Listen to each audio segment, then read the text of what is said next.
voice of Jacksonville Pool. All right, guys, I'm going to try to give you as much coverage between the two matchups going on as we possibly can. For sure, we got Ramel and Smitty over here. Looks like Jesse may be up on the other table. I don't think we have an opponent yet for Jesse. Now, he's just over there, so I don't know for sure. I don't want to misquote.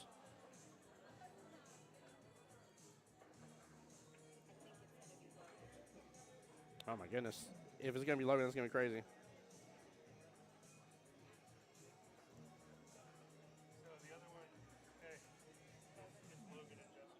It is Logan and Jesse? Oh, my Lanta.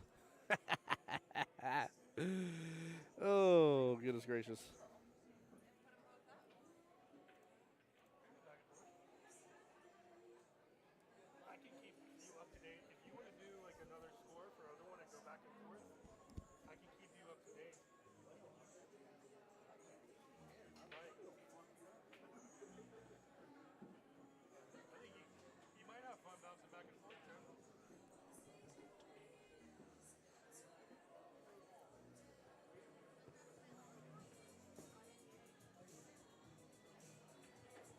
All right, guys.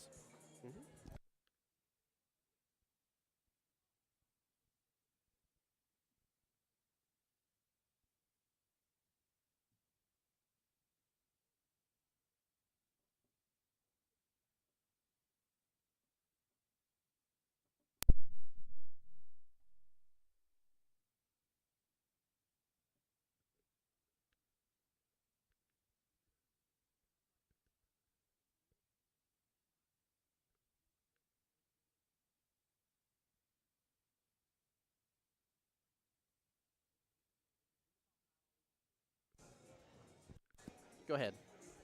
Guys, I'm going to have Mr. Matt DeVore come and join me. Hello, how is everybody doing? What's up, brother? So looks like as we were getting things ready here, looks like Smitty already took one right off the bat. Now, did they? Okay, they started 8-ball here. They started 8-ball at first. Yeah. I'll give you a little bit more viewing angle here. Looks like they're both playing 8-ball. I'm not. Oops, sorry. Okay. Did you have your? My bad. I didn't realize you had your bag over there. Oh, yeah.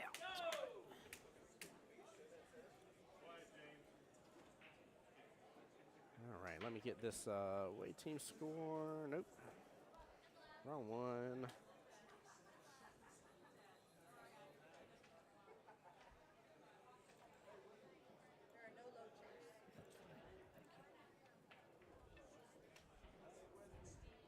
Man, they got me in the high-rise apartment up here. There you go. You got it? Yeah, I got it. Perfect. So Mr. Matt DeBoer is going to be joining me here now. Matt actually had the pleasure of getting to go and be in Vegas for this event last time.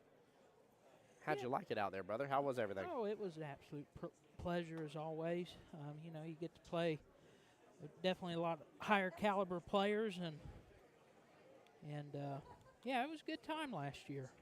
Actually, we went 2 years in a row. Yes, you did. Yes, you did.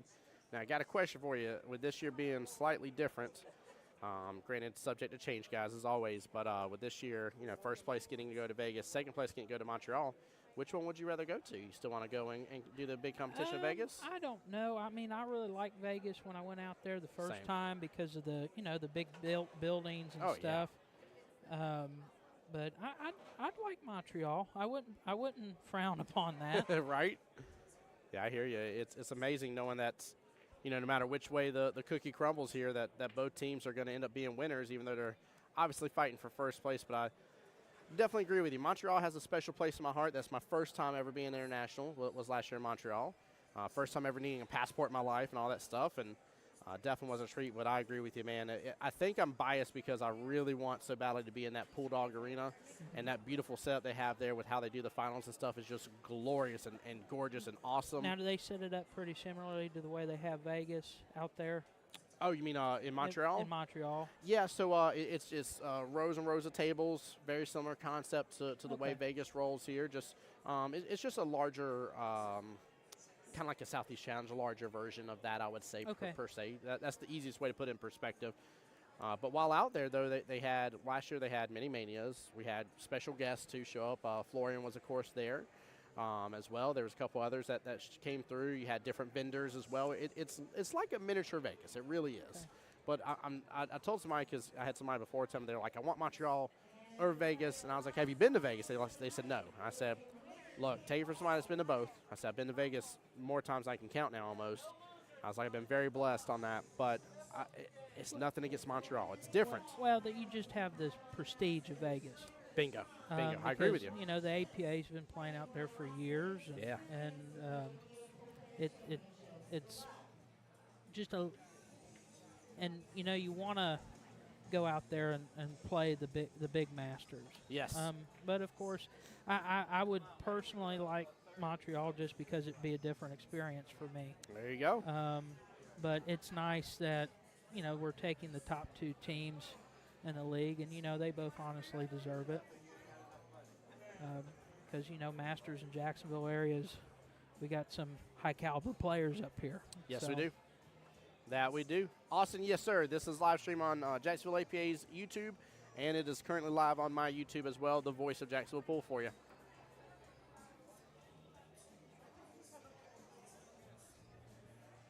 So I can't believe that we have Jesse versus Logan going on the same table right next to Ramel versus Smitty. I'll be honest with you, out of any of the picks, these are the exact 2 pickups that I would have. If I knew Jesse was played and I was on Logan's team, I would definitely throw Logan against him. And nothing against anybody on the team, but I feel like Ramel can give Smitty the actual run for the money that Smitty deserves to have going against him. Because, I mean, that man, dude, he is a beast on 9 ball. Well, you know, there's 2 different styles of play there. Smitty's kind of a free and loose type player. And when he catches those gears, he's hard to outrun. Yeah, he definitely is. Definitely is. But Ramel, he's just a lot more methodical player. Mm-hmm. He's definitely more of a percentage player than Smitty is. It's definitely interesting to watch those two styles kind of interact with each other. Right. Thanks to Wesley here, I definitely did not update the team name. Mako Monsters is who's in here, not another thing coming. Looks like a good out from Logan there to finish that one. Yeah, he freewheeled that one. That was a good one.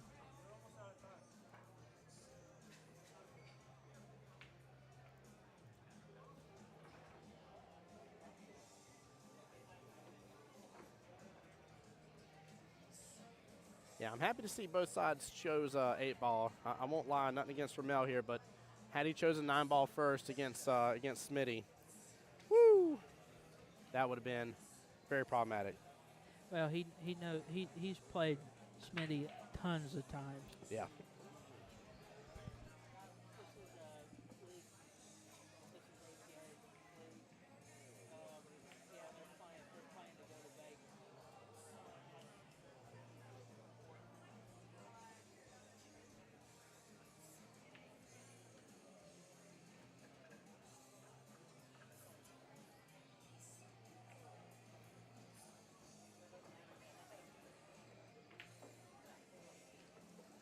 Yeah, I definitely agree with what Matt was saying. You know, when you get used to somebody, you've played somebody multiple times, you know it makes them happy. And it's funny, I actually had, because I always tell people, I was like, I started a 9-ball automatically just to throw a bunch of you guys off on purpose when I was playing in Masters on Tuesdays. And it's funny because I did a lag, and they're like, all right, well, you know, I want to break. I'll let you choose the game, not like you're not going to choose 9-ball.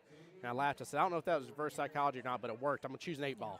Well, I'll tell you why Ramel chose 8-ball first is because he probably feels that he can control the game a lot better against Smitty than he could in 9-ball, because you know you're patter playing and Mm-hmm. you know you can tie things up, and if you're not seeing a run out, and that's kind of what I think Ramel's thought process was with picking 8-ball.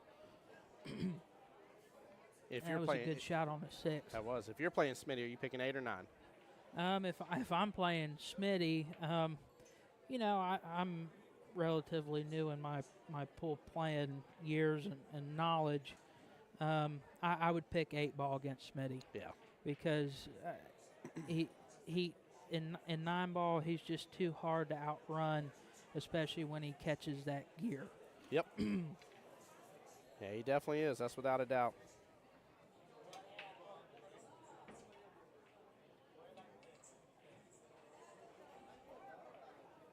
right now, the Monstars up 2-1.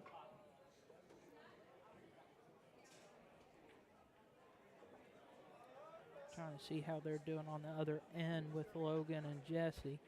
I've seen a little back and forth. I just saw ball in hand over to Jesse here.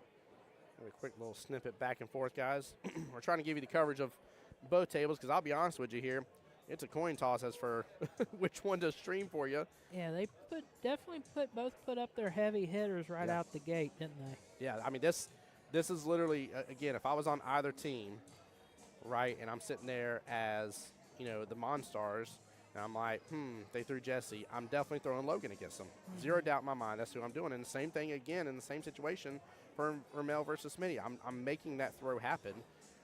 I feel like they chose the best potential combinations for both sides that they possibly could to give them the best opportunities here, without a doubt in my mind. They definitely did good.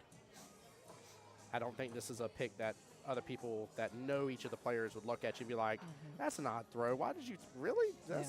No, all the throws make sense. Yeah, for Jesse and Logan, it's a pick 'em, definitely. Yes. Now, with Ramel and Smitty, I would give Ramel a little bit more of the edge, but not much. That's a good jump. Very nicely now, done. Smitty, he's been playing for a long time, and if I was betting money on it, I wouldn't be betting money on it.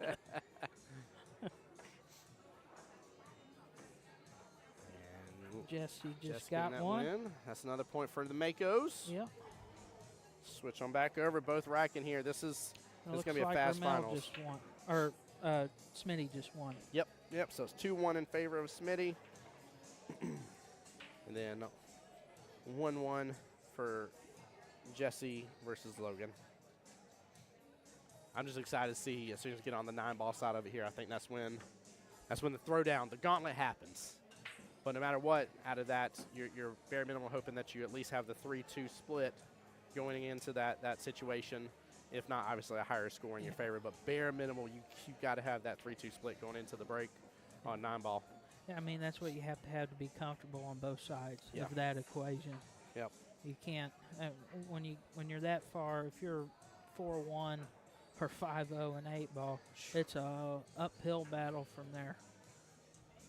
I feel like the issue with that battle too is that it just starts making you come into question a couple of things you would normally do if that extra pressure, that score wasn't on you. Yeah. Like I would normally do this shot to this shot to this shot. Because of that extra pressure, I might play a little bit more reserved, a little bit safer, and that could cause issues. Guys, a lot of y'all at home here, hit that like, hit that share button here. We got the finals underway. In fact, all finals have begun here. All three of them are currently going, which is amazing to see here. We're fixed to be 9:30 at night, and all the finals are already rocking and rolling. I see players up on every table. All three finals are running 2 tables each. So that means 2 out of 3 matchups for every final has already begun. Guys, we are cruising along here. Well, welcome to Florida, folks. Right? With that 11-ball rattling up. It's that wonderful Florida humidity. Oh, dude, it'll do it too. Nice job. That's one thing. Love you, Smitty. I know you may go back and hear this, by the way. That's one of the things that annoys me the most, man, whenever I've seen him play or play against him, man. He is good at taking back over pockets. Oh, yeah. He's like, I don't give a darn. What part of my pocket don't you understand? And, I mean, the 8-ball's tied up with the 6. I mean, you got the 9, and what is that? Is that a 4-ball against the 9? I think it is, yeah. I think it's the 4 against the 9.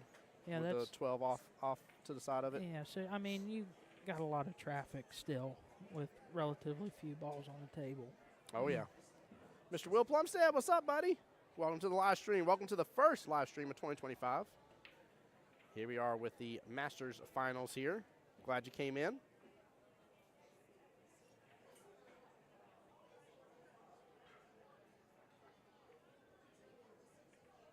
Good little tit for tat on both tables so far.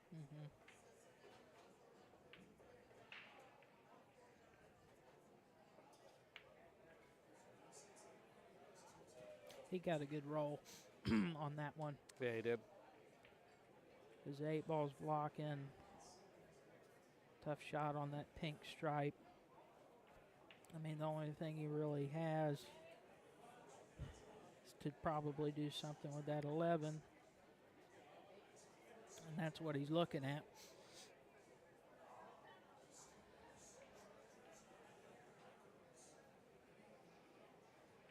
Will, I've had a great New Year so far, brother. Thank you for asking, man, and saying so.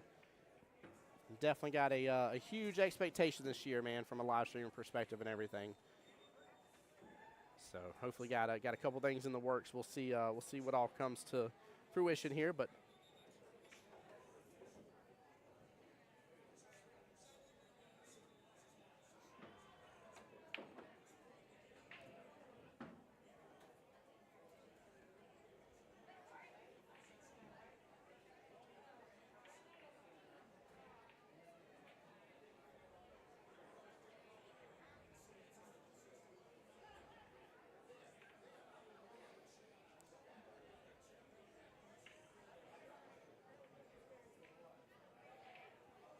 sorry, guys. I think we're both just kind of taking in the table a little bit. I mean, this is. Yeah, I mean, I'm trying to see. It's kind of hard to see with the angle on kind of what he has on those stripes down there. Now, it looks like he's getting ready to shoot the 9 in the side is what he looks like he's doing.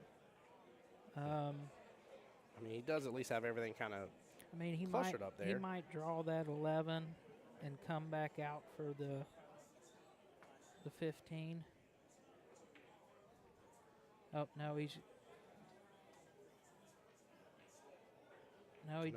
playing defense. Bumped the pink stripe. That's all he did. Nicely done. Good choice. Yeah, that is a good shot. Let's take a quick gander here. Jesse's still at the table. Ooh, Logan's got looks like his last stripe there, top left-hand corner pocket. Jesse's got some work to do. How are you going to avoid having to even use that pocket here, Matt? Well, he's definitely awfully straight on the 3 to get any kind of shape on the 2 ball. Yeah. If I'm Jesse, I would consider shooting the 3 and then possibly, well, he forced it over. Yeah, he forced it over. He got it over good. I was surprised. What I was going to say was probably shoot the 3 and then use the 1 ball and actually make Logan's ball and just leave him a tough shot on the 8. Is what I probably would have considered. Now he's jacking up here on the 2 to shoot it in the side, which is gutsy. Yeah, I'm surprised he just doesn't do the 1 follow through, then take the 2 in the left-hand side pocket instead, or take 2 potentially all the way downfield. Well, the problem with shooting the 1 is there's not a lot of window in the side.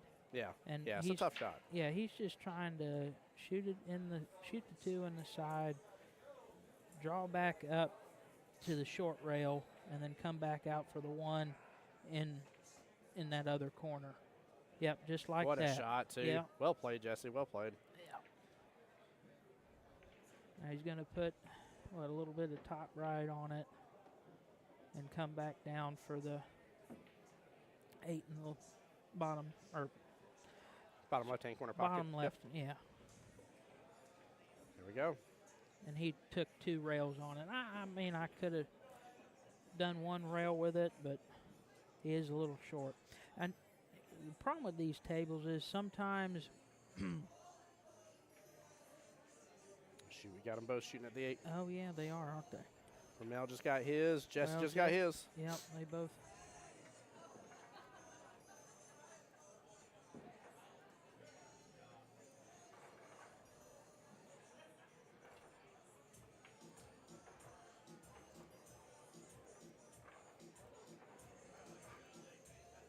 So 2-1 in favor of Jesse versus Logan.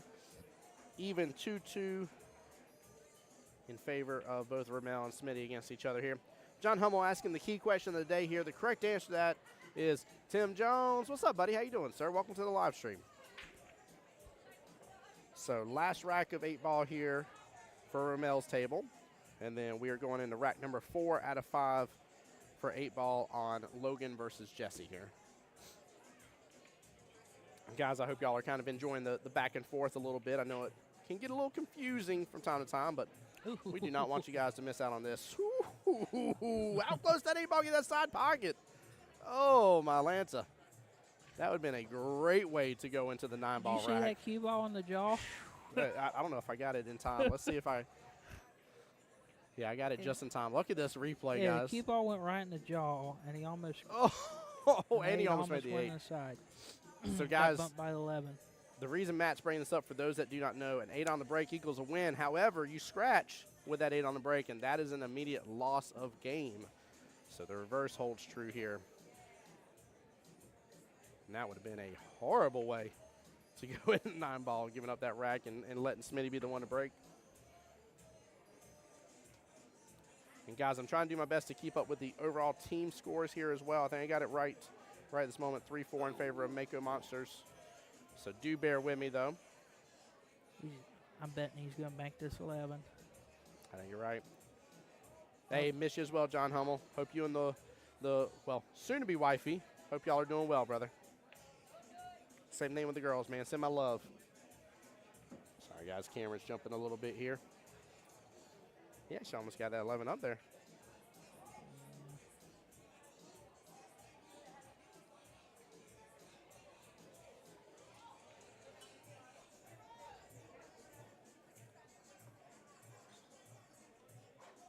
I think he's going to shoot the 6 and probably take care of the 5.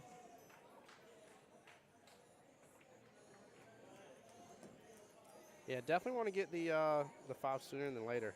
I agree with you on that.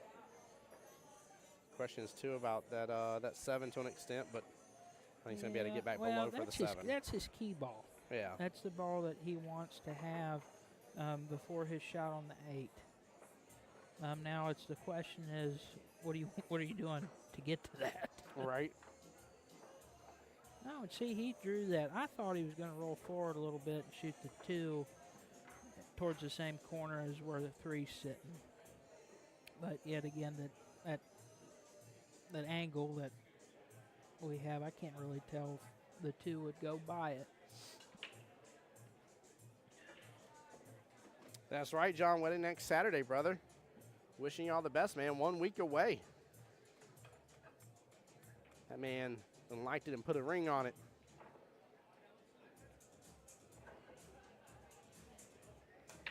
Good shot, yeah. Ramel's really been showing up and showing out on the live streams here lately, man. It's been awesome to get to see him play. We got to see him in the doubles when we were at, I think we were at Beach's Cue Ball when he played last on the live stream before this event. And then I'm like 99% sure Ramel was the first one on live stream to do a full cue jump, because it was a regular doubles match, so it wasn't Masters, so he couldn't use a jump cue to do it.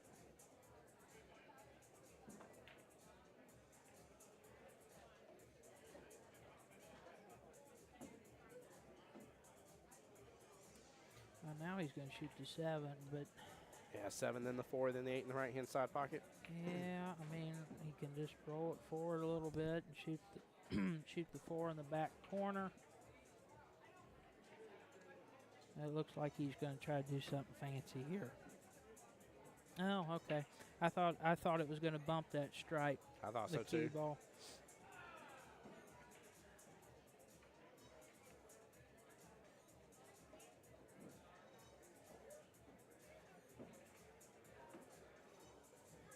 Yep. Good speed. Ramel with the great opportunity here to get that 3-2 lead we talked about going into 9 ball, and he will have it. There he goes. Nicely done. Good out. We're going to switch on back over.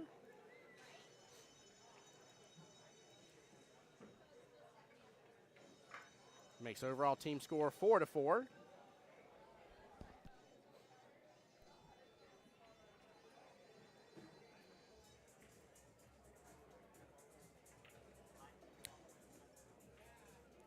Jesse's not happy he tied up those 2 stripes. No, and he shouldn't be either. Nope, I wouldn't be.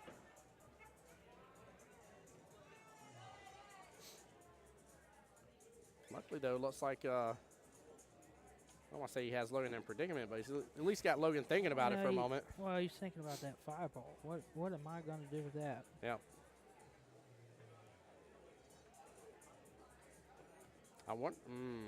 That's risky. I was about to say, I wonder if he can 5-8-4 combo. Leave the 8 down there. Oh, my word. That'd be something, wouldn't it? It's a wild idea. It's such a crazy idea. 10 out of 10 would not recommend. Sometimes my brain thinks of stuff that should not happen on a pool table. He's going to try to break it out right now. He's going to draw it right to the long rail. Kicking on up and over. Oh, it went short. Man. It went short. That thing shortened up tremendously.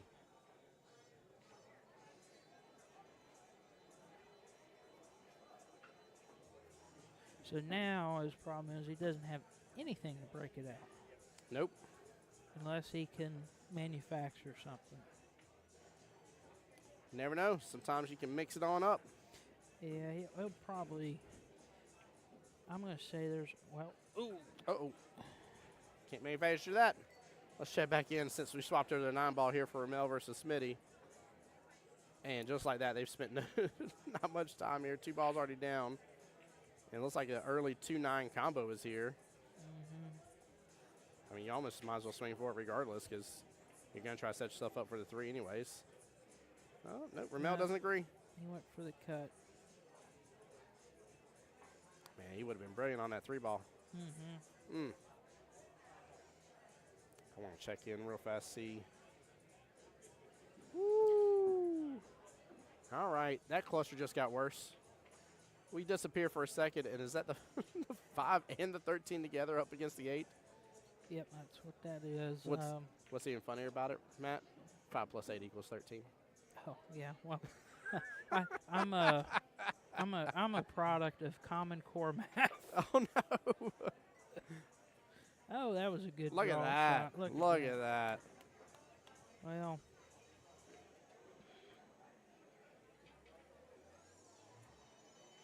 I'm checking in on the tablet here. I'm seeing Smitty's just running around that table like a happy kid over at over in Toys R Us.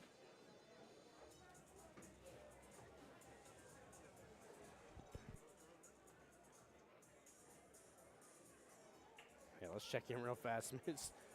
I look over twice. I see Smitty on 3 different sides of the table here real quick. This man is booking it. I told you, this is his happy zone here, guys. 9-ball is dangerous. did you end up playing that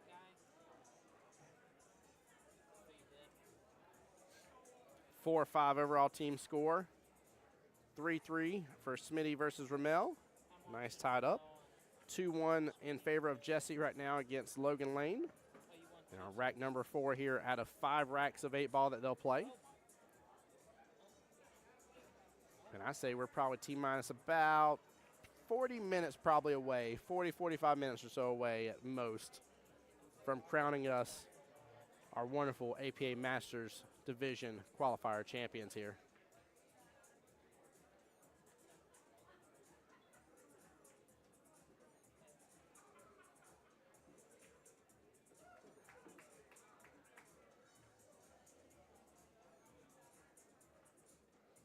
Let's see. Oh, yep. Ramel's already running around the table here. Nice little kick into the 1. It has opened up, though. At least where Smitty can see it, but I don't know if he can do much with it.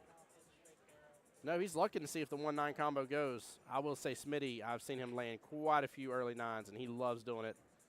Yeah, he swings them firm, too. 9-ball's going to drift back down. Open up a window for that 1 ball. Welcome back, Matt. That was Mr. Bobby Hicks. Mr. Bobby Hicks there. He was on your team last time. Yep. Actually, the past 2 times, right, when y'all won? Yep. Yeah. He was on both times. Loved it, man. I enjoyed getting to see you guys play in Vegas. That was definitely a good time. Oh, we had an absolute blast both times.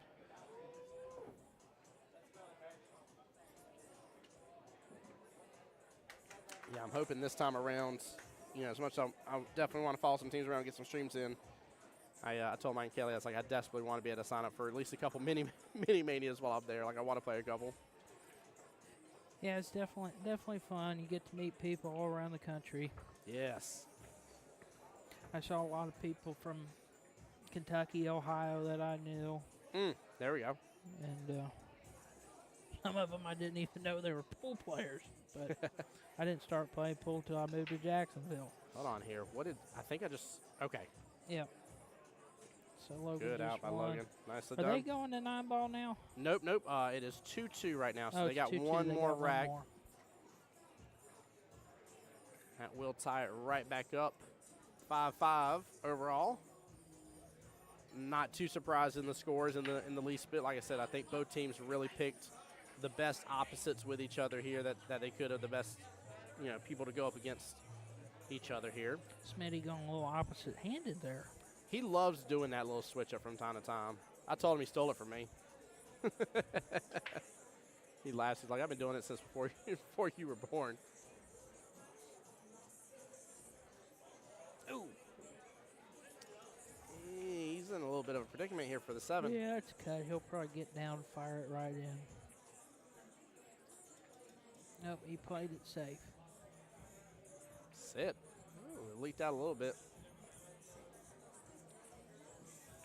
Guys, in case you're wondering what's going on here, we are in the finals for the Jedi Masters, also the Padawan Masters finals going. In case that wasn't enough finals for you, we got a third finals. That's the ladies division finals as well that's going on right now. All 3 finals currently going. Here it is before 10 o'clock at night, and all matches are well underway now. We've been having a great day so far here at Q Ball. Everybody showed up here earlier to get their playoff matches done and roll right into playing all the main qualifier matches. So it's been a good day of play. It's definitely been a day, I'll Yep. tell you that.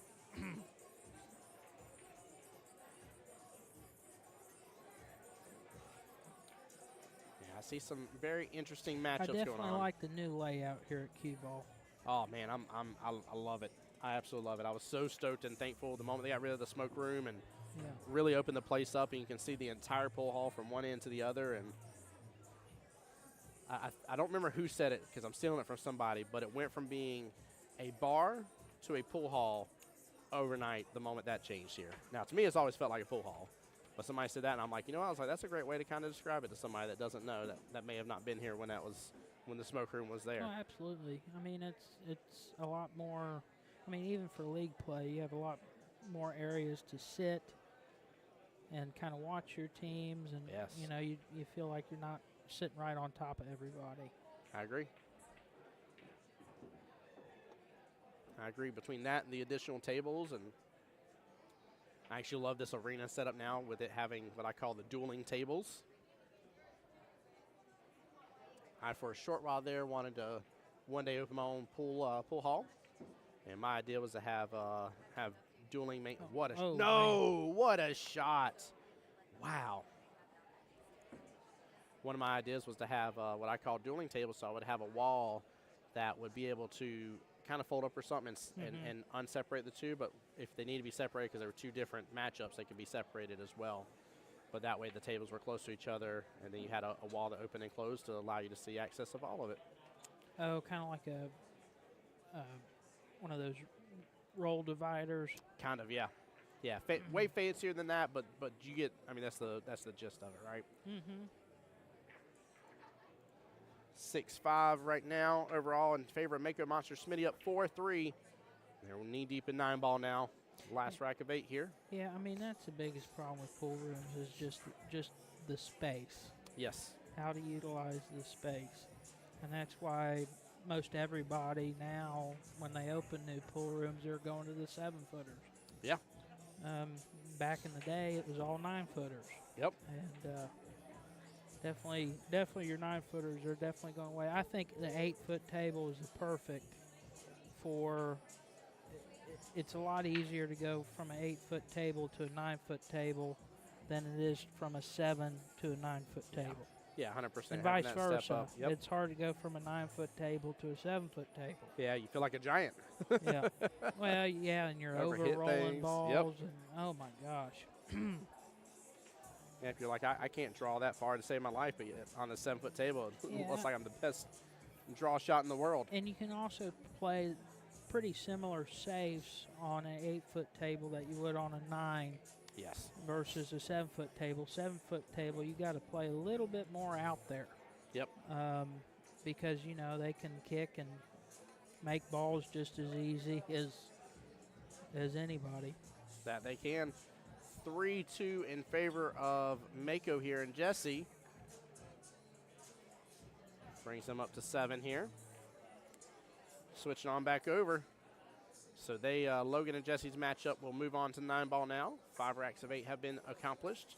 And now, no matter what on both tables, we will be finishing out 9-ball on both of them regardless now. Definitely keeping it close. Yeah.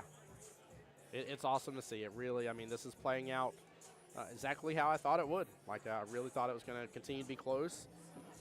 You know, I expected it to be a 2-rack difference. Nerves are a little bit different right now, too, because, I mean, they're both, they've secured something. Yeah.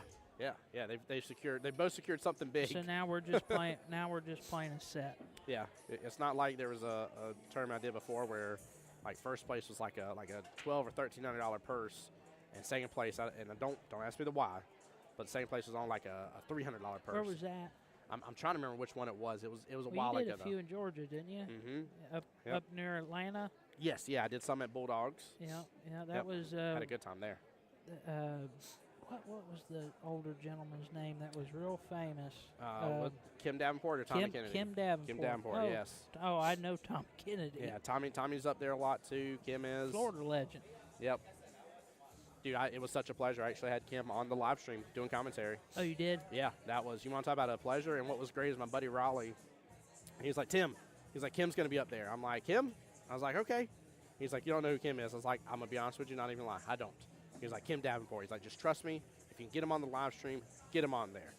Yeah. And it took just 5 minutes for me to listen to how he was talking and stuff. And I'm like, goodness gracious. He knows a thing or two, doesn't he? A thing or two, yes. He should. Or 3 or 4 or 5 or 6. Yeah, it was so much fun. Yeah, Austin, great question. He says, where does second place go? Yes, sir. They go to the CPA Montreal Invitational. So no matter what, these two teams are watching play, Monstars and Mako Monsters, they're going somewhere. And they're both going somewhere in the spring time frame, around the March time frame for Montreal, end of April, beginning of May time frame for Vegas. We're kind of having a debate. And they're playing for whether they need to update their passport or not. Yes. Yes, realistically.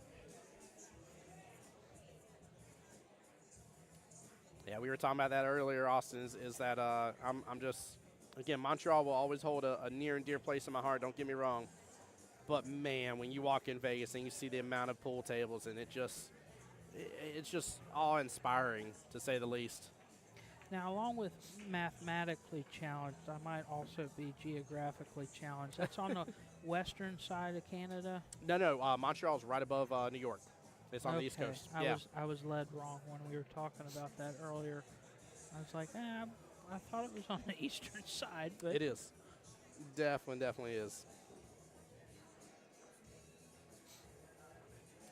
Austin says, oh, yeah, Monstars are going somewhere. Yes, they are. Yep.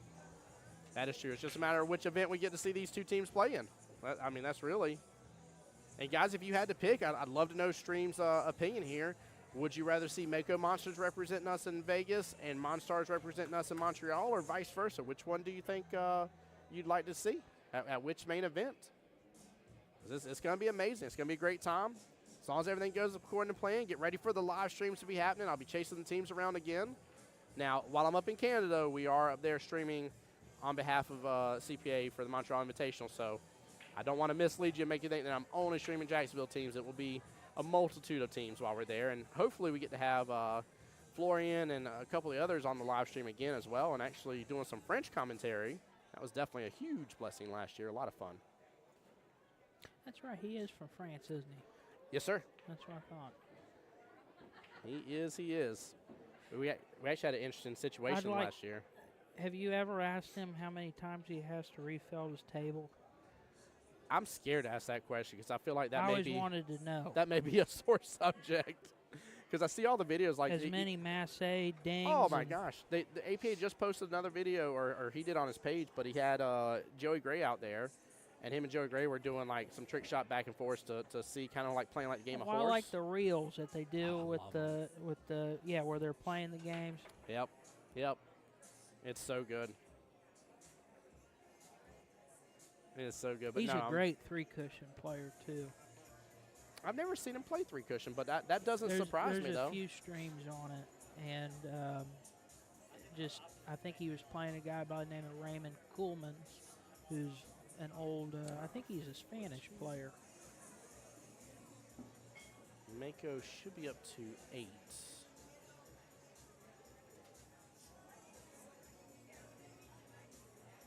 Make sure I'm not getting these teams backwards here. Jesse and Smith. Yeah. Mako's up to 8. Jesse's up 4-2 against Logan Lane, by the way. Big shout out to Wesley for keeping me up with the score. Yeah, Florian had an interesting situation. His cues got lost in luggage. And it came to this close that he was about to use my Q-Tech Florian the Venom Kohler cue for some of his stuff while he was out there in Vegas. Really? Yeah, and they finally, one of the guys was like, hey, he's like, there's a billiard store down the road. He's like, let's see if they have what you need. And so they went and got him new stuff. But the problem is that, like, even though he's a Q-Tech guy and stuff, like, he has a very custom, very well-made jump cue that has been solidified to him. That it's the best thing I tell people is, like, if you've seen the movie John Wick and he's like, you know, what about for dessert? Nothing but the finest cutlery. And, like, that type, like, he gets this custom-made stuff for John Wick. That's that jump cue for Florian, right? Okay. It's so custom-made, like, that is his baby. And so I felt bad about the situation with it here, so that's why I was like, hey, my cues are up for grabs if you need something. But luckily they were able to give him something new, and he did it with stock cues. He did it with stock Q-Tech cues here and still performed an amazing show. Well, that's the thing about a lot of the pros. You know, they have the production that the brand sells. Yeah. And then if you ever look closely at what they have customizations that's just to their style of play. Yep. Which it makes versus what they sell. Yep. I mean, Earl, when he was a Q-Tech player, that's what, you know, he had. Yep. By the way, Botch on the YouTube side via Jacksonville APA asked, are you guys located in Texas? No, sir. We're here in the beautiful Jacksonville, Florida, my friend. Welcome to the live stream. Glad you stumbled upon it. Make sure you hit that like and subscribe, man, and come on and join us for all the live streams that we do here in Jacksonville. And make sure you follow myself as well. I'm known as the voice of Jacksonville Pool. You see my logo there at the bottom right-hand corner of your screen. But appreciate you tuning on in to our wonderful APA stream, and what a great time for you to tune in, too, for the finals here. Let's switch on. Oh, let's take a look here. About to say, see how this break goes. One ends up hanging up. Let's take a look at the other table there. Let's give them a little bit of love. Right now, Jesse up 4-2. So this is rack number 7 in the race to 7. Yeah, Jesse's shooting. Man, that 5 to the 6. Even if he gets the 5, he's going to have to really develop for that 6 ball, isn't he? Yeah, it looks like. Oh, I didn't mean to. Yeah, some top right there. Yep, look at that, though. He wasn't far off on that shot. Very good try. He may be a little disappointed on that, but he had to add quite a bit extra there. A lot of right there to really kick that cue ball on over, kind of Z-bank it. Yeah, we're going a little aggressive here. We're 5-7. Hopefully he can stop the 5.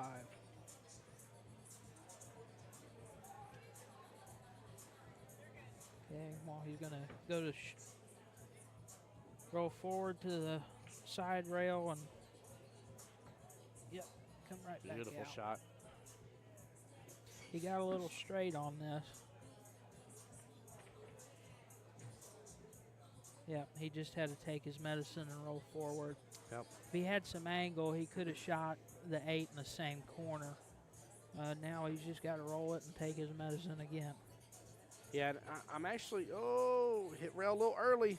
Yeah, well, he hit it pocket speed, so it was definitely as forgivable as you can make it. That was good, though. He hedged the bets in his favor there. Nicely done. Good out. So that is going to make it 4-3 in favor of Jesse here against Logan. And here we are, 5-4 in favor of Smitty versus Ramel. Whoa, ball. That's the problem with these two tables on the semi-arena. I think they play a little bit faster than the tables over here. I agree with you. I don't think they get as much play. Yeah. Because these get all the league play. Yep, 100%. Although they could have a dub. What does APA call the 9-ball doubles? No, where you're playing 8-ball and Double 9-ball. Jeopardy. Double Jeopardy. Yep. Yeah, that's it. Yeah, it is definitely, those two tables are definitely getting used more for Double Jeopardy now than they have in the past. Yeah, But well, you hit the yeah. nail on the head, though, beforehand, 100%. If there was free tables in this room, those two, after league play is said and done, those two would have been the far more likely ones to be Yeah. the free tables. But that is definitely recently changed. So I think you're right about it. But I agree with you. No matter what, like regardless of whether they get play or not, I agree that I feel that I can sense and see a difference. I know that if Because they're overrolling everything. yeah, and not too much, but they definitely are. And they're both consistent about it too. And you know that's not a consistent thing that you'd see from a Logan or a Jesse or a Ramel or a Smitty. Like, And I mean, with nerves too. I mean, you overshoot things all the time with nerves. oh yeah, I agree.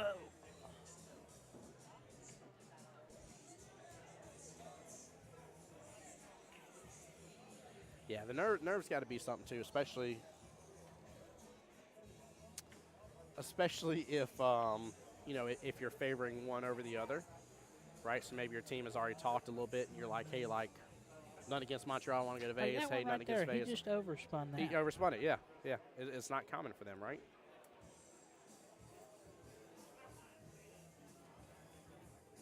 I'm just so stoked and thankful too that Mike and Kelly have worked as hard as they have to secure some spots for Montreal to allow this to be an opportunity here for both first and second place.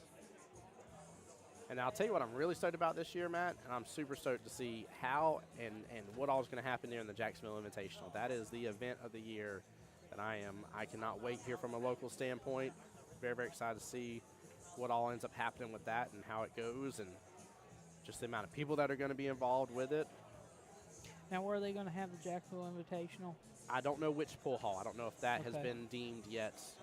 And that's not – there's sometimes in conversations where I look at you, I'm like, hey, that isn't something I can talk to you about. Okay. And there's sometimes things I don't know. This is one of those I actually don't remember. I don't want to get you in trouble. Oh, no, you're good. You're good. I'm pretty open with most people where I tell people, I'm like, look, I can't talk to you about it. They're like, come on, Tim. I'm like, I just can't. I love you. I can't talk about it. It's not my place to do so. What an out. What an out. Making it 5-5. Goodness gracious. This is brilliant. 8-9 overall on the team score again, favoring Mako Monsters here. Looks like Jesse's breaking again, too. Oh, no, Jesse's on the 6. Oh, no, he's shooting. Yeah. He's going to come on back down for that 7. Left-hand side pocket, I'm assuming. There we go. Again, right now, Jesse is up against Logan 4-3. If he gets this, I think this may be the – yeah, this will be the second time of a 2-rack lead. He went a little bit farther on it than what he wanted. Medicine time, right? Yeah, well, he's just going to roll forward a little bit. Yep.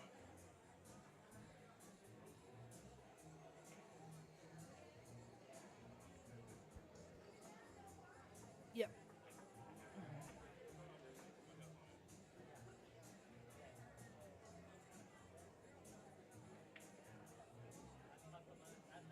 There we go. Good out from Jesse. That'll make it 5-3.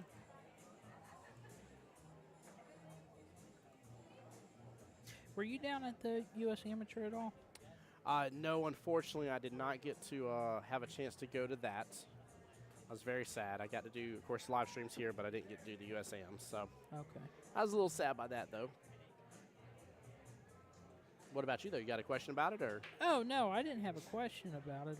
I just was curious. I know they've had it in Orlando the last couple of years. I'm praying one of these times I get to go do, the commentary for it. Okay. Yeah. I know this year they had Florian and Double J doing it. Yep. Well, no, did you thought know they'd Jeremy Jones lived in Jacksonville for a little bit? Yep. Did you know that? Jacksonville native, yes, sir. Yeah, he sparred a lot with a guy by the name of Butch Croft. Yeah. And that's Butch got really good after playing with Jeremy Jones every day. I bet. I absolutely bet. You're gonna pick up a thing or two there. Oh, what a hit. Not going to be a favorable lead, but what a hit by Smitty. Ain't ball in hand.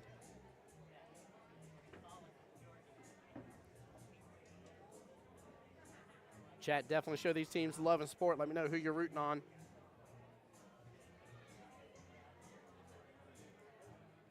Why is my YouTube chat not pulling up? Guys, on my YouTube stream here via Voice of Jacksonville Pool, guys, if y'all have been chatting, feel free to hop on over to Jacksonville APA's Facebook or YouTube for me if you got anything crazy important to say. I've just refreshed it. Shows I'm connected. Yes, it's going through. Okay. 2. He's back above it. Yeah, he's just gonna roll forward, shoot the 8 in the side, and depending on what kind of angle he gets, we'll judge on which corner he's going to play the 9. Botch says happy birthday to who?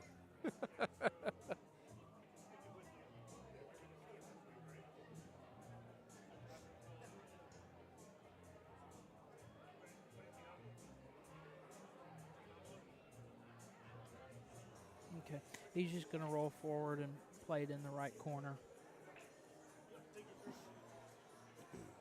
Important rank though. This is the one that determines who gets on the hill and might be able to close it out 7-5, which could be an important 2-point difference.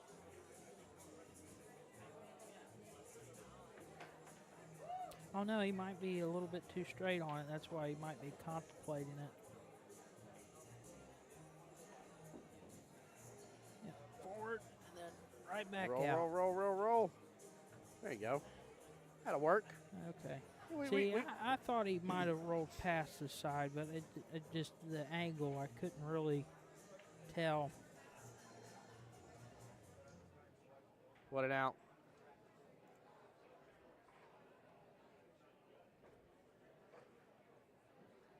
So Ramel's on the hill. Mm-hmm. Yep, and that brings it right back to almost being tied. Angel told me it was Botch, who are you? Which Georgian are you if Angela told you that it's my birthday? My birthday's not till April.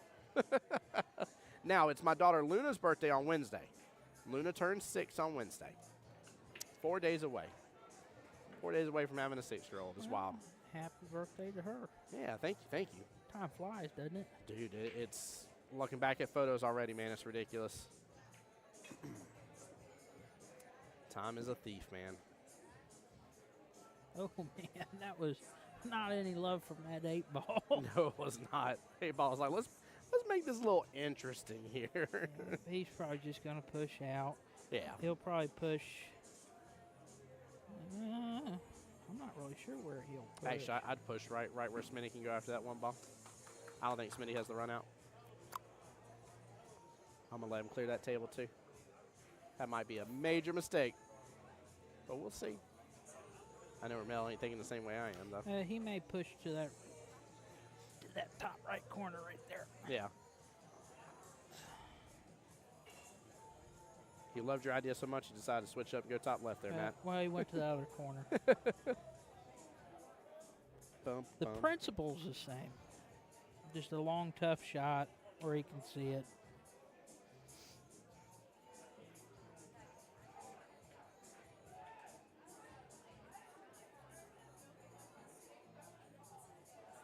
Botch, I've never heard of that before, bud.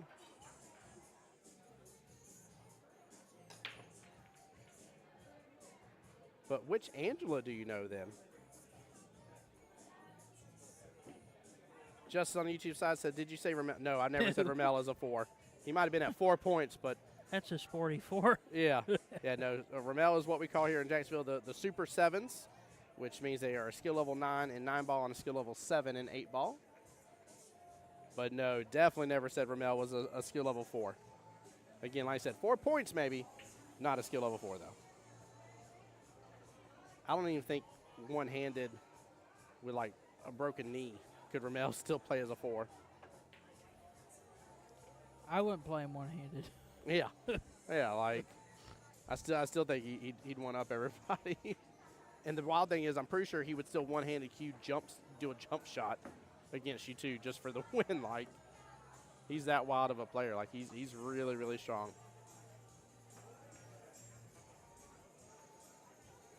Oh.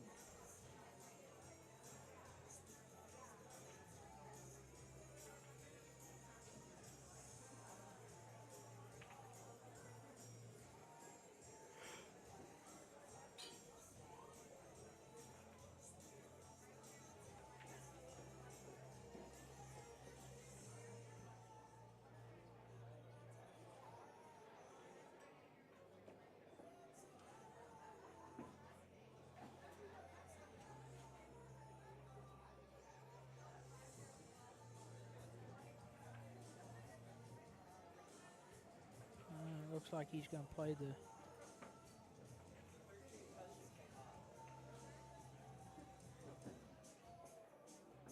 Yeah. He played it to the side.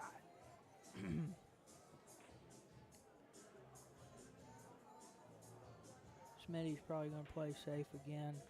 Probably is. I'm going to take a look real fast because 7, 8, 9, yeah. We got action 7 here. in the hole. And the issue is right now, last score update I had was 5-3 in favor of Jesse. This could put him on the hill. He's gonna probably draw right off the short rail and just come. Yep.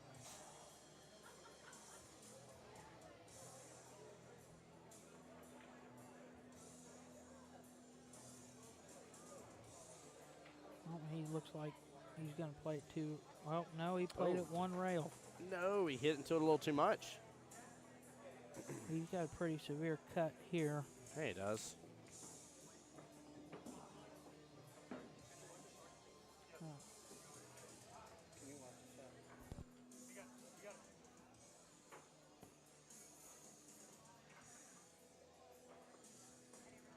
Matt got called over to watch a shot here. And while I turned around, wasn't looking, clearly Jesse didn't have an issue getting that out here, bringing them to 11 points for the team. Switch on back over here. Again, Ramel on the hill. Jesse on the hill for Mako Monsters. Ramel on the hill for the Monstars.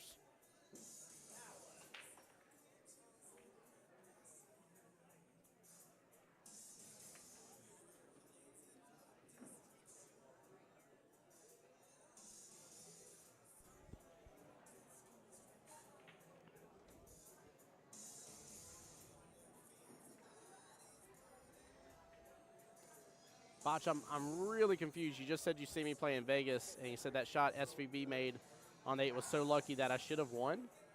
Do what now? When are you playing SVB? I've only played SVB one time, and it was at 9-Ball Heaven here in Jacksonville. I played one time at the River City Open. I won. Did you? A game. He waited till I said that. I was like, did you? He saw the shock on my face for a second there. Yeah, Botch, I'm very confused. I don't know if you have me confused with a different tip or something like that, my friend. But I feel like you've been trying to pull my leg about stuff, so I'm going to let you keep working on it.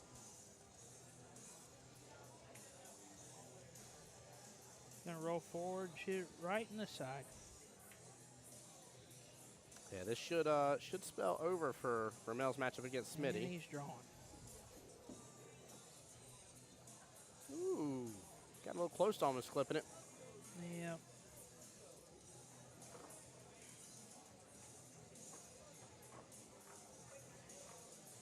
There we go. That's a good, solid match from them two. Yeah, that was fun. Very enjoyable. Brings it right into perspective. 10-11. Starting matchup number 3. We have a Black Sabbath enthusiast in here. Yeah, we do. All right, let's take a look back over at Logan and Jesse's matchup here. Know him? Not right off. No.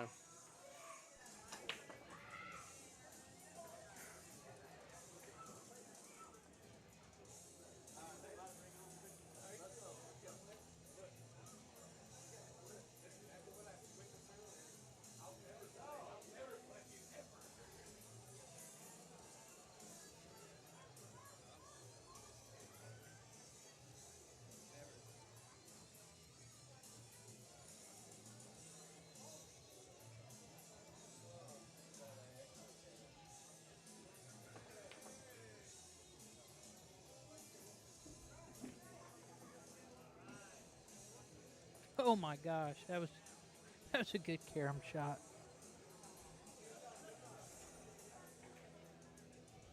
Golly, that was brilliant. Did you get the replay on Hold that on, one? I'm doing this. Okay. Watch this carom shot. Boom. Goodness gracious. Oh, my Lanta.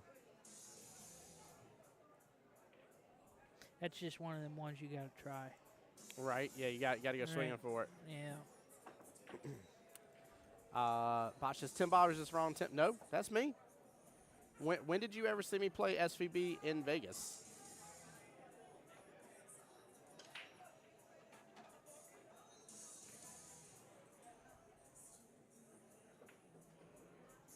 That's part. I mean, you got the right tip. I mean, that's me. I go by Tim Bob. It's my old nickname from back in the day here.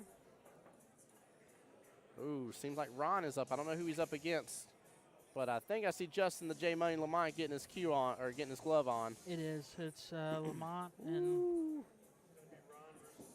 Ron Mr. versus J Hoffman. Money. I think we're going to try to finish this one off for you guys since there's only a few more racks potential out of this one here, and then we'll switch on over to the other table. But, I mean, you can't beat it with a stick. 11-11 overall team score right now.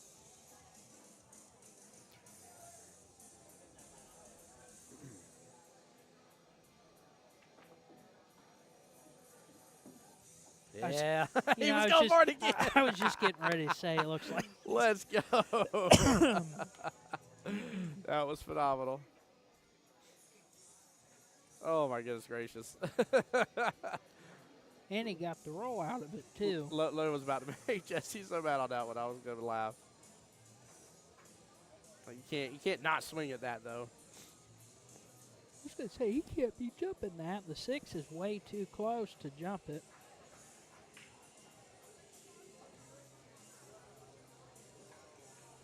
He's massing. Yeah. Yeah, he's mass.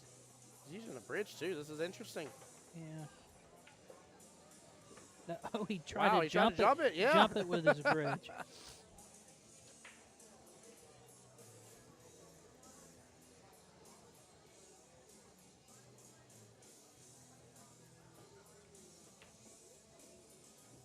Botch, you saying me playing Shane Van Boning is on YouTube?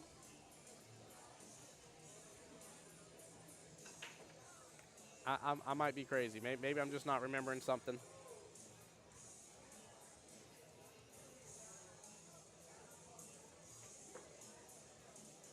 He got a little bit more angle than what he wanted on this. He's going to have to go 2 rails back around. 1, 2. Keep rolling, baby. There you go. He's in the window. Yeah. He'll roll forward and shoot this in the side. Oh. Uh-oh. Jesse with the potential here to close it out. And a good potential, too. If he can close this out right now, to make it 12-11 in favor of Mako Monsters. And I mean, look, he he rolled a lot longer than what he wanted to go to 2 Ooh. because he didn't want to run into the 7 ball. Yeah. Because he got too much angle on it. Man, 2 very uncharacteristic misses there, I'd say. Yeah, I mean, Logan's probably just going to shoot this for the corner and just stop it.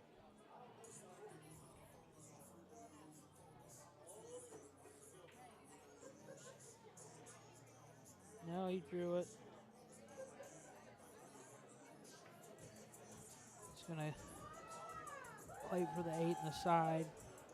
Wants to be a little bit long on this. Well, it looks like he's going to have to go the other way around it. Now he might scratch in the side close to the 9. Yeah, left-hand side pocket. Yeah, because he's got to go. He wants to play it past the side to be safe. Because you don't want to play for the short side of the 9 because then you got to shoot a long rail shot. So you want to be on past the side pocket. Actually, he may have. Yep, 1, 2. and he got on the wrong side of it.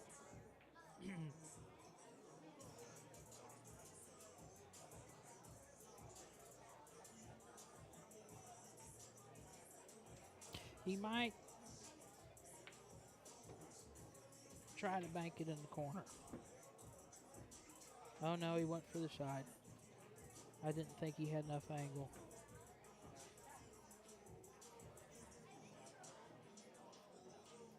I went up to Kentucky over the holiday. How was that? It was a really good time. I got to see my family and everything, but in between that, I went down to Louisville and went to the rail yard, which is a pretty both famous and notorious pool hall in Louisville area. And then I went to a small pool hall in Glasgow, Kentucky, and they had their breaking run's always up to $1,000 a ball. Yeah. And anyways, I was playing some of those guys rotation, and they don't play much rotation. They just play banks and they play one pocket. And playing them guys rotation, there wasn't very many banks that they tried to turn down. I bet it was tough field. Yeah, that's bank pool one pocket country. Holly Jones says hi to you, Matt. Hope you're doing well. Oh, howdy, Holly. All right, guys. So we're back to the final bit of it here. Mako Monsters after the win here from Jesse does put them in the lead by one entire rack. Both teams have one win each underneath their belts. So really, it's just going to come down to who wins. Yep. So. Yep. Tell you what, Ron's a really consistent player. I definitely wouldn't put it past him to win this. And Justin's really good. Well, I wouldn't really call him up and coming because he's been in it quite a while. But yeah, when he slows down a little bit, he can definitely play. Yep. Yeah, where I favor Ron over Justin is usually the mental capacity of the game. Yeah, he moves a lot better. Yep. Justin can freewheel a lot better too. Yes, he can. Yeah, he definitely can. Yeah, this is going to be an interesting matchup between these two. I mean, this is a good one. Like, it's actually really solid of a choice for these two throws.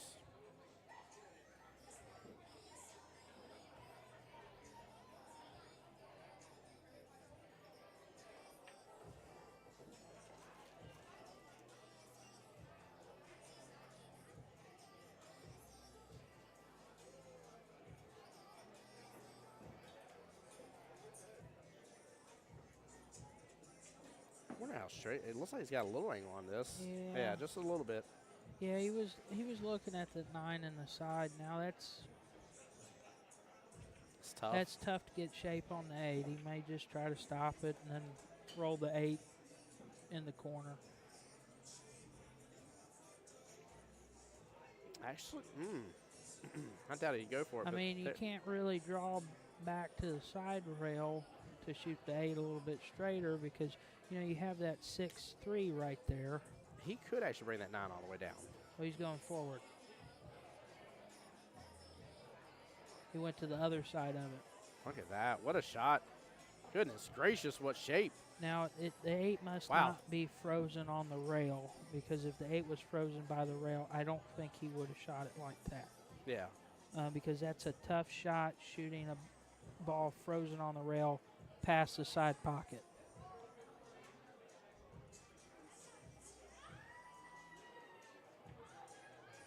Ooh. He rattles it. Shake, rattle, and roll. Justin's got to capitalize on this. He's got at least a little bit of a tie with the 6-3, but it looks like there's enough spacing to still work with it. I would shoot the 1 and then possibly...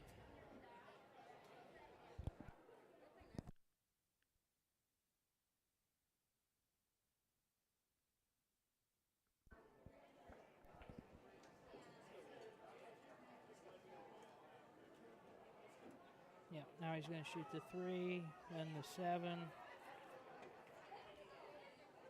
And Actually, hopefully be able to get something with the 6. He may try to draw straight back on the 3. Yeah. Oh, nicely done. If he can make this, should be able to be out from here. I mean, this is normal runs for these types of guys. You included in that. This is almost like a sub me in coach moment.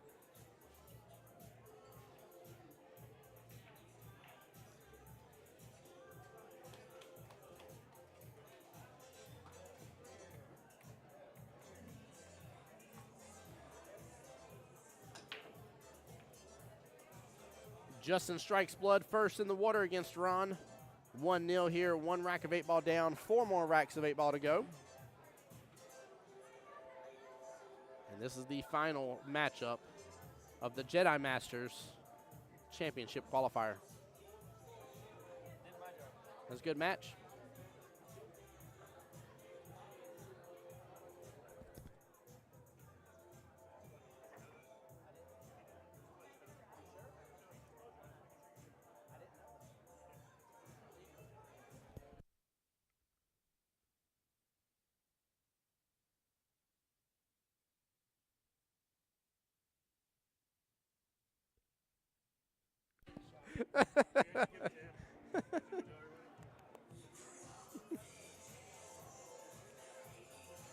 Samantha Lamont, what's up, my dear? Welcome in here to be able to support your hubby there. Austin says, let's go, J Money. Bill Norris Jr. says, let's French toast go, J Money. Don't worry, I ad-libbed that part for you.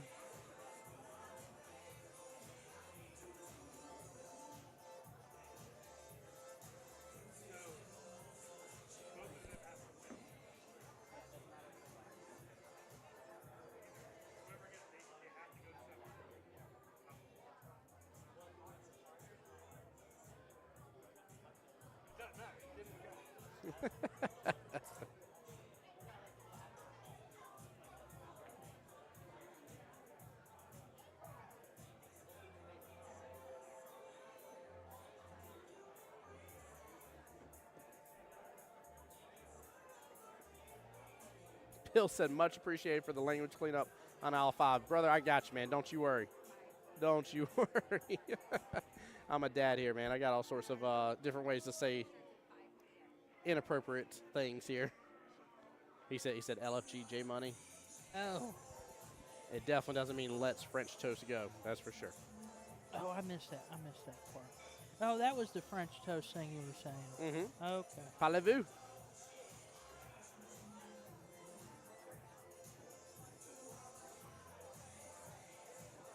Well, Justin's got to feel pretty good getting that first rack against Ron here, but the question is, how is he going to carry over to the rest of it?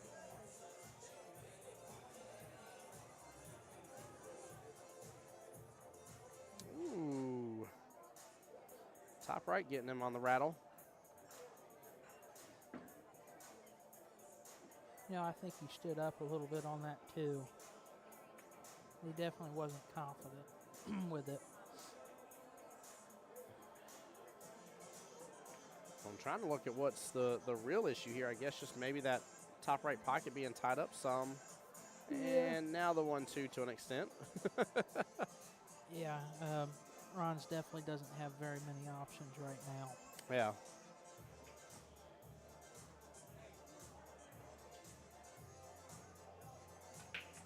I mean, whatever I would do, I would not move that 6 ball. So, Bill, great question here. If Ron gets to 6, right, that still means Justin gets 6 more points. That will make it still 18-18, right? And the tiebreaker would be who wins. And so that means Justin would win the matchup here because they both have 1 win under their belt. So yeah, so whoever, they just need to win. They just got to win. Yeah, it doesn't matter. Doesn't matter whether it's a 7-6 win, 7-0 win. It's just whoever wins. Looks like the women just wrapped up. Oh, did they finish? Yep. Oh, snap. Women's ladies division already done here. Way to go. We'll find out here. We definitely see hugs and kisses happening and stuff.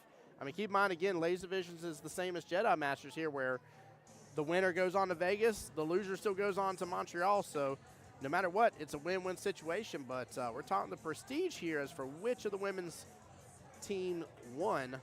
And we'll get to walk away with them beautiful trophies.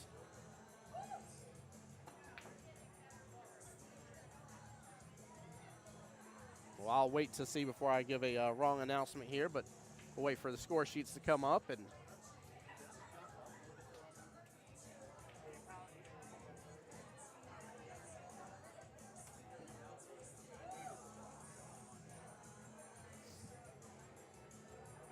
now Justin's shooting in the trees now.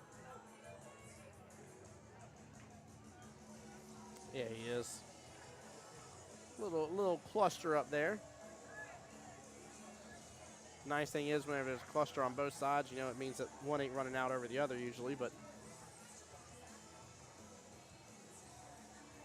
I'm happy to hear that. I don't know how Padawans is going. I don't want to interrupt. They're kind of knee-deep in thought, and I don't see a... Actually, I think Dar is the individual. I'll find out about Padawan Masters too, guys. I'll try to get you an update here in a moment on that as well. Nice little one-railer. That was a nice kick by Justin. Yeah. Little chef's kiss on it, wasn't it? Yep. A little smooth.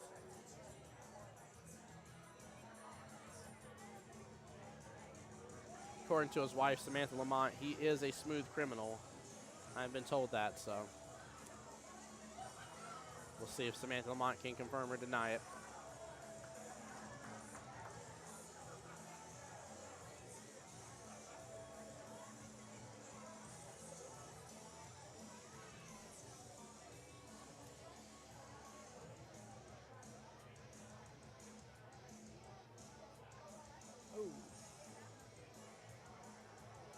Well, it looks like I look away for a split second, look back, and I'm like, why is there still more clusters? That's funny. it doesn't look like Ron can hit the 3 ball.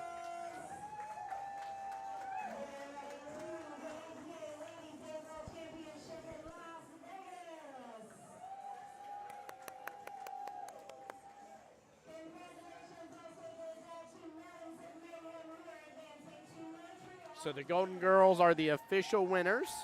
And moving on to Vegas, and Madams of Mayhem move on to Montreal.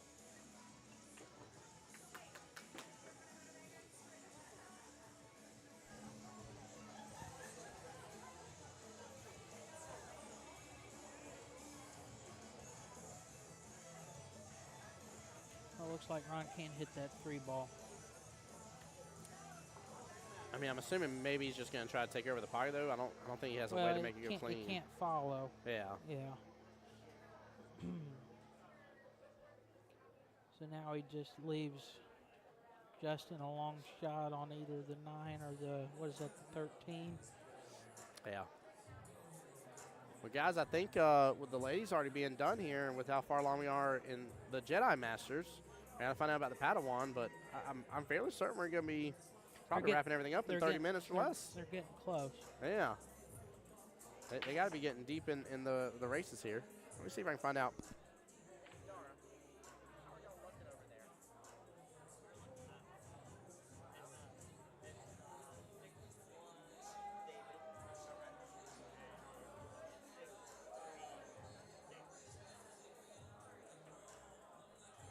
So right now it is seems like it's 12-4 in favor.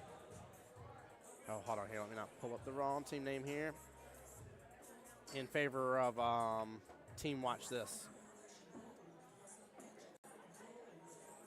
So they're definitely well ahead there.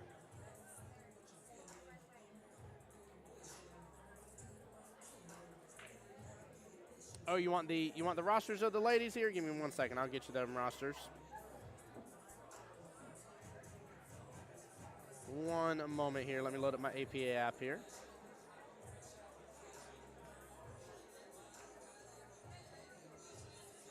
All right, Team the Golden Girls, Miss Vixen Kelly there, Miss Helen D, Carolyn Tews, and Laura is on that one.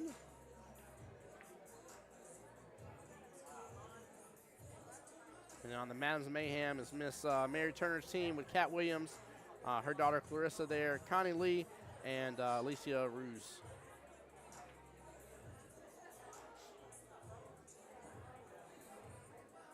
And the Golden Girls are the ones that move on to Vegas here.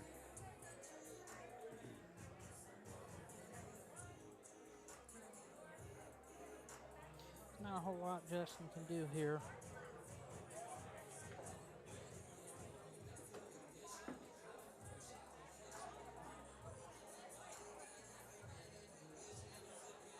Ron may have a lot on the table, but he's kind of in the driving seat right now. But I mean, what all does he have to really work with here? He's got that cluster.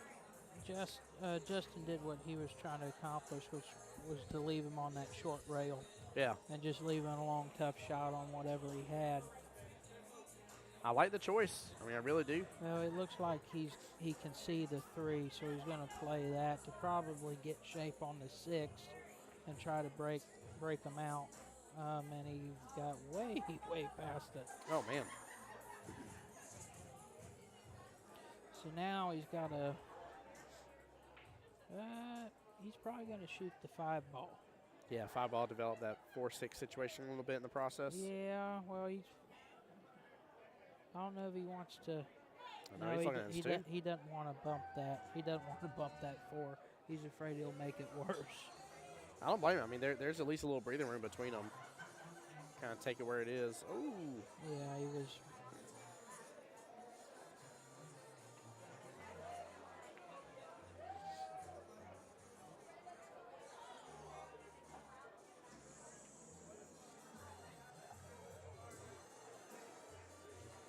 He's just going to roll it forward, 1 rail out. Ooh, he almost got to where he couldn't. And then he's going to draw it right to that long rail. Yeah, just draw it on over, let it kick back. Oh, another rattle again.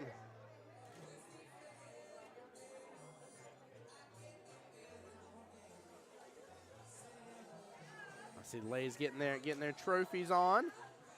Miss Helen giving the team a bunch of high fives over there. Big celebration there on the women's side. Major congrats here. Looks like Ron's going to shoot the 5.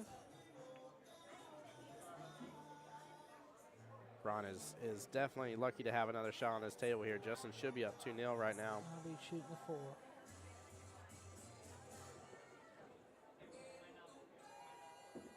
Yeah, time for Ron to put on the punishment against Justin on this one.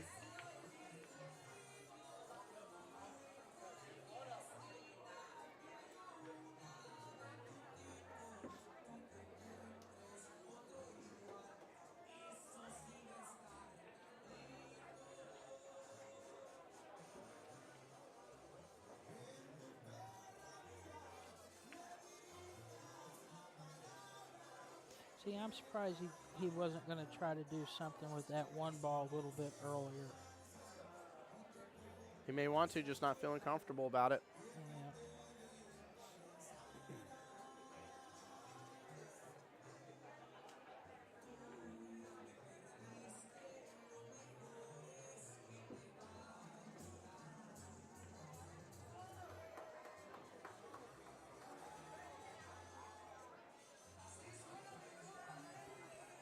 Guys, although we don't have the date for the next session starting officially for the Padawan Masters and Jedi Masters and ladies, I do know for sure it'll be after January said and done. But as soon as we get that word out to you guys, make sure you take a look at that and form your teams. Get to be a part of it here. You can be winning your chance over here to Vegas as well.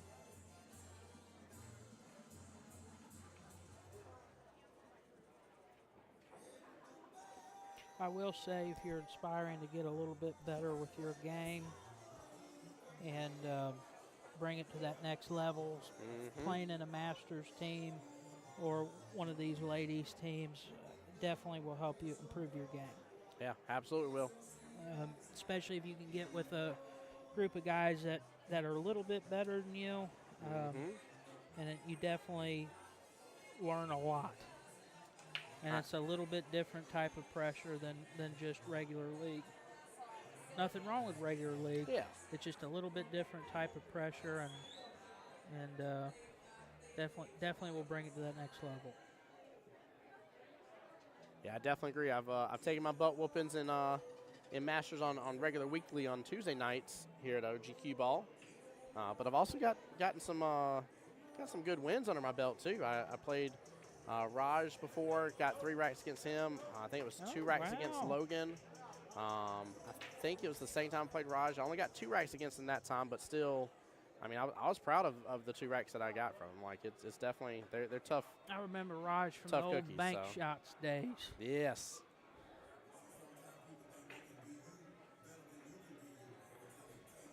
And Austin, you're quite welcome, brother. Glad you've been able to tune into the live stream and enjoy it for the day, man. Glad every single one of you have, guys. The live streams, again, I say it time and time again, but they mean nothing without you guys coming on in and supporting and being a part of it and enjoying it. And you know that's the reason why Mike and Kelly, invest into having it. So it's definitely a good time. It's something that I love getting to do in my life, guys. And like I said before, this is the job that I love. I can keep on doing and keep on working and enjoy it and never feel like I'm working a day in my life. So.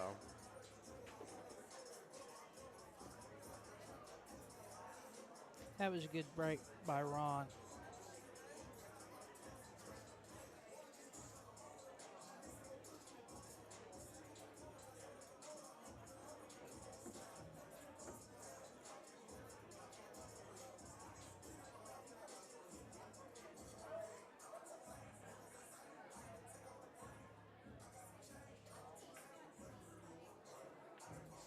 He just made a stripe, didn't he? I think so, yeah. I don't think he made a solid. 3. Yeah. Yeah, that's why he's shooting a strike. Yeah, this is going to be another interesting rack for these two, I think. I don't know, he's got a little breathing room to finagle a little bit, but. Yeah, his biggest problem is that I believe it's that 13 ball, that orange stripe.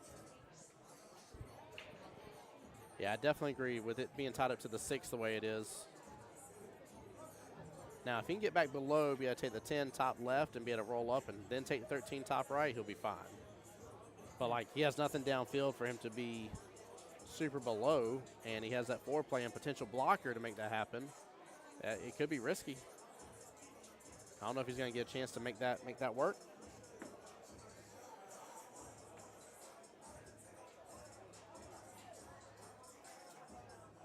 It looks like he's going to play that 9-ball 2 rails and come up to the other side of the 13 to shoot it, is what it looks like he's getting ready to do.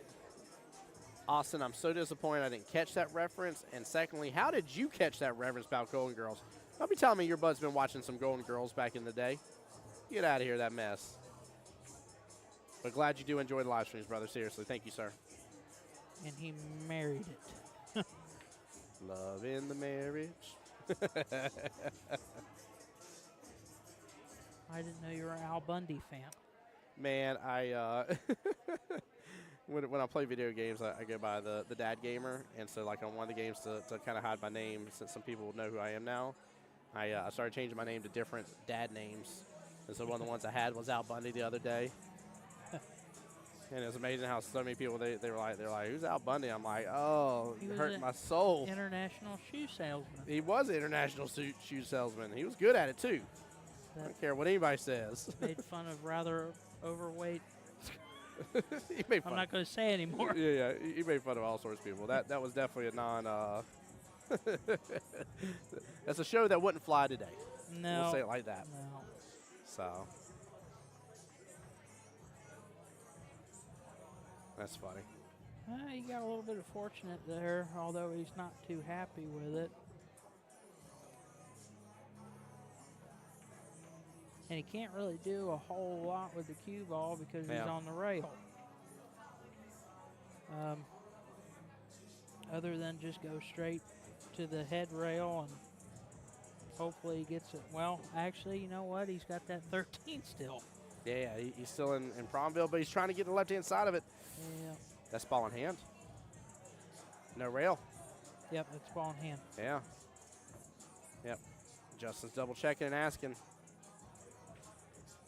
But, yeah, wow. He almost landed that perfect. Yep. I mean, what you're talking about, just a couple inches away from the pocket, and he would have definitely been. He probably still would have ended up against the rail with the 13, but he was there. Now, if I was Justin, I'd be trying to do something with that 2 and 1. Yeah. One ball. Of course, I mean, you do still have that 13 and 6, but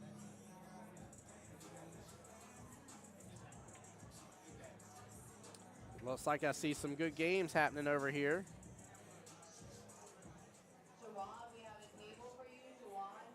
Yeah, looks like Team Watch This got the win. So Team Watch This will be moving on to play in Vegas, and Team Stroker Strong will not be, unfortunate here. Congratulations, Team Watch This, though.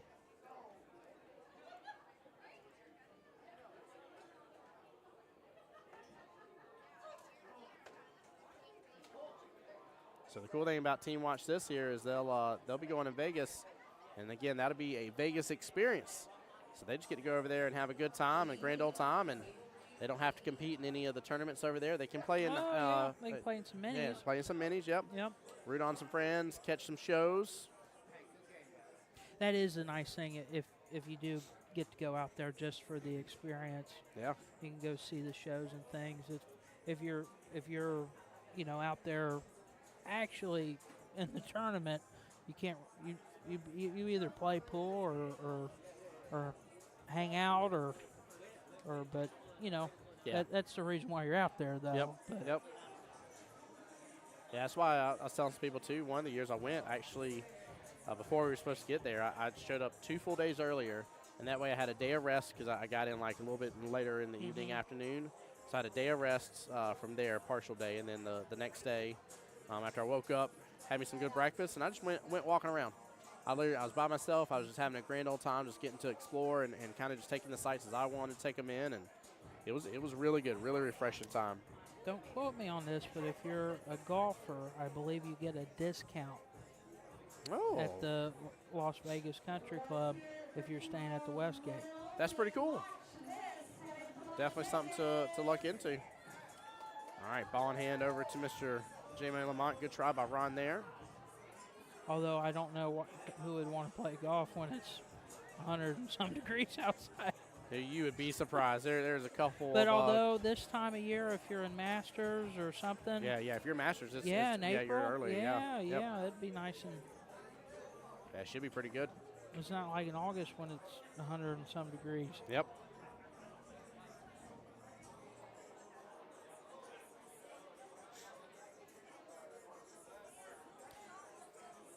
Yeah, he got a little bit short on that 5 ball.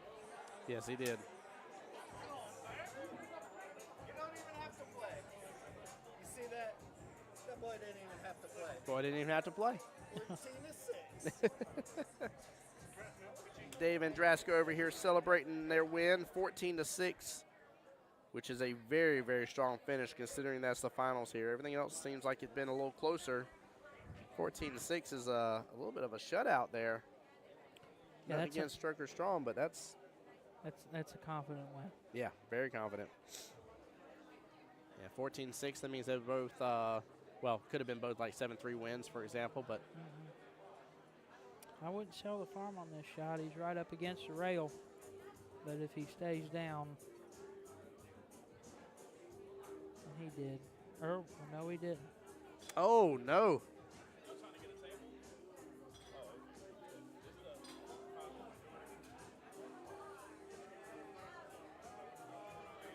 Oh, I need to stick to the monitor, don't I? It's a little bit faster over there. A little bit faster there, yep. People will think I'm a psychic. They're like, he's reading into the future. Austin, I know you will be, man. I know you will be, brother. Give it time, though, man. You're on multiple teams. You're doing great things. You're growing. But definitely give it time, brother. You'll be there. And then Austin, too, regardless, man, I'd love to encourage it. You know, I have had people, Carlos Lopez is a great example, where Carlos actually came out there to Vegas, not only stayed there, supported a few of the teams while he was there, but also played in some mini manias. I think he won a couple, too, if I remember correctly, or got deep in them. Oh, wow. To make some money. So he actually just went to Vegas on his own. Like, granted, you know, I know it's a lot of money to fork out, right? But there's nothing that says that as APA that you can't come and take advantage of that. You 100% can. So definitely don't miss out on it and be a part of it and be a part of the fun. But just know that that is always an option for those out there that wish to be a part of it here and, you know, are current members of APA as well. And go out there, see all the vendors, see the shows, all that kind of jazz. Lauren's usually out there every year. Jeanette Lee's out there usually. Ron overcut. Yeah, he overcut it quite a bit here. Yeah, Jeanette Lee and what's his name, Dr. Q. Dr. Q, yep. I met him. He's actually from Indiana. Yeah. I didn't know he was from Indiana. Yeah, he's. I really enjoy his overall demeanor and was very blessed before. I mean, I've met quite a few of different famous people up there in Vegas. It's definitely, I mean, it's worth it, man. It's really worth it. Considering the fact that, like, you know, the Dr. Q show, free. If Jeanette Lee puts on a show, yep, free. Florian puts on a show, wait for it, free. Yep. And she comes up to Jacksonville sometimes. Jeanette Lee does. Yep. Because I believe her league is actually down, around Tampa? Yes. Yep. Yeah.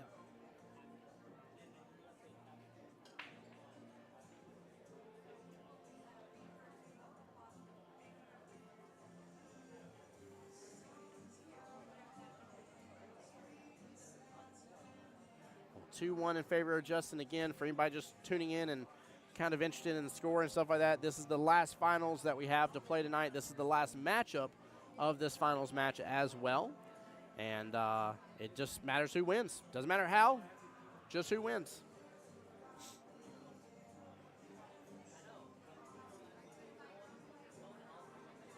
Oh, you know who I saw out there that was really interesting? Ava Mattia.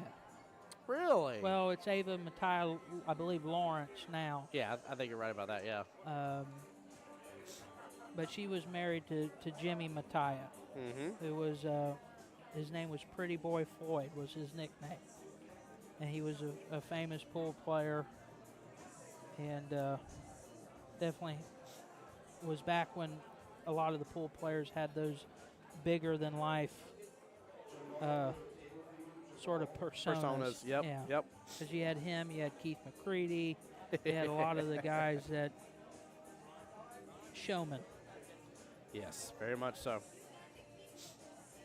Yeah, I got to see April Larson last year. She was out in Vegas. Oh, yeah. Back in the fall time frame.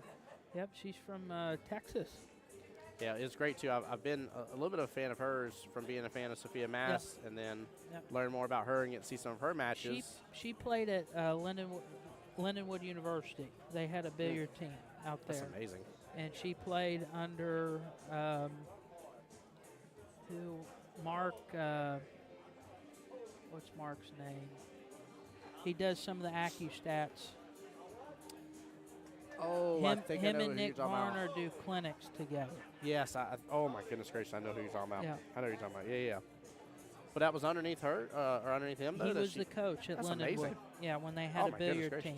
No wonder why she's as good as she is. And they also, Lindenwood also had a competitive trap shooting team. Wow. Which is how I knew about the billiard team. Yeah. Because I went to JU. Yep. On a shooting scholarship. Well, academic, but.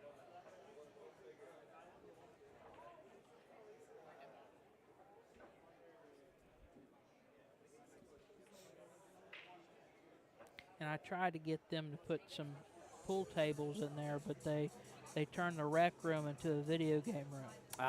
So they had competitive video games. Yeah.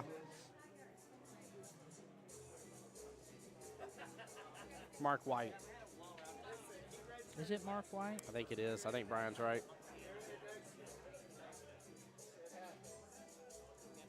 Brian, what no good are you up to tonight?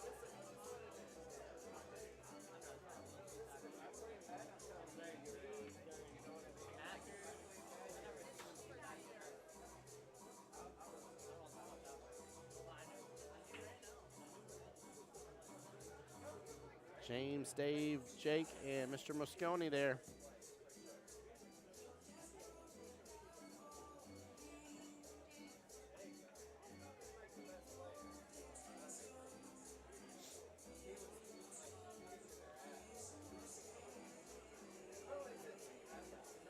Yeah, there's definitely a lot of good up and coming junior and women players. Like April Larson. There's also one that I've been seeing a lot lately, Sophia Mast. Oh, Have Sophia, you heard? I've been very blessed. I've got to meet her quite a bit and do some streams with her on the stream. Oh, wow. Her dad has been in my stream as well, Mr. Jacob. I'm a huge fan of them. Yeah. Very, very amazing people. In fact, one of the events I did, it's funny because by that point, Mr. Jacob already knew how I ran things, how I did things on live Yeah. stream.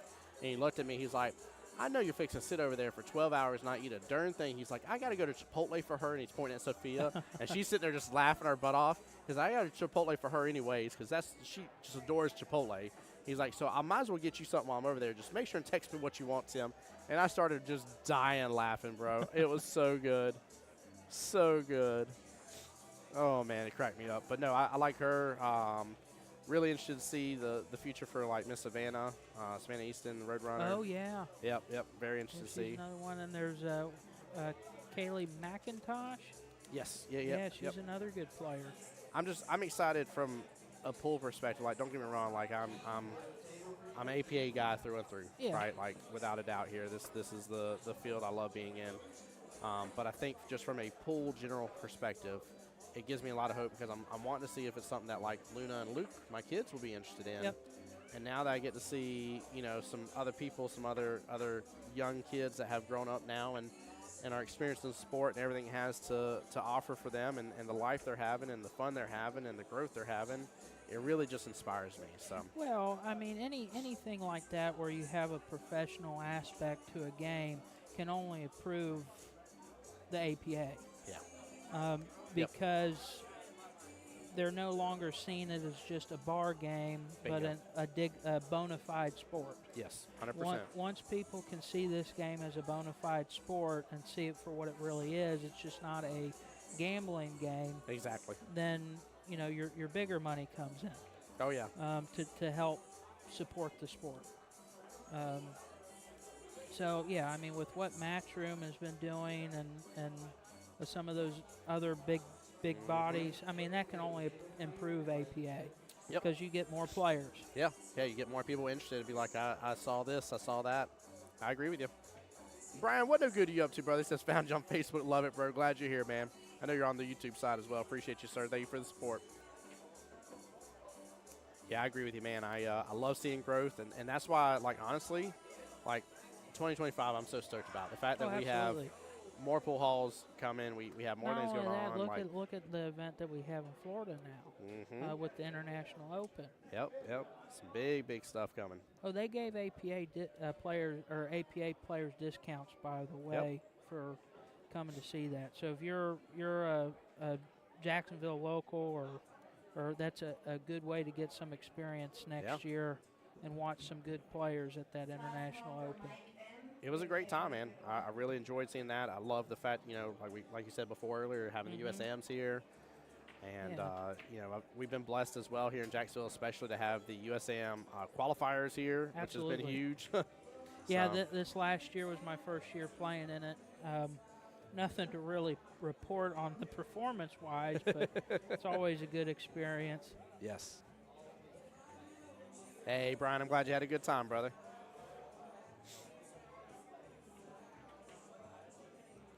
Well, this rack could be anyone's rack right here. I mean, it's a good, very possible run out here for Justin as long as he doesn't complicate it. Yeah, well, it favors Justin, but yeah, definitely now because he's just got to roll forward on the 3 and then shoot the 1 on the other side. Yeah, it's a little tic-tac-toe here. Again, this is I love calling them these. Sub me in, coach.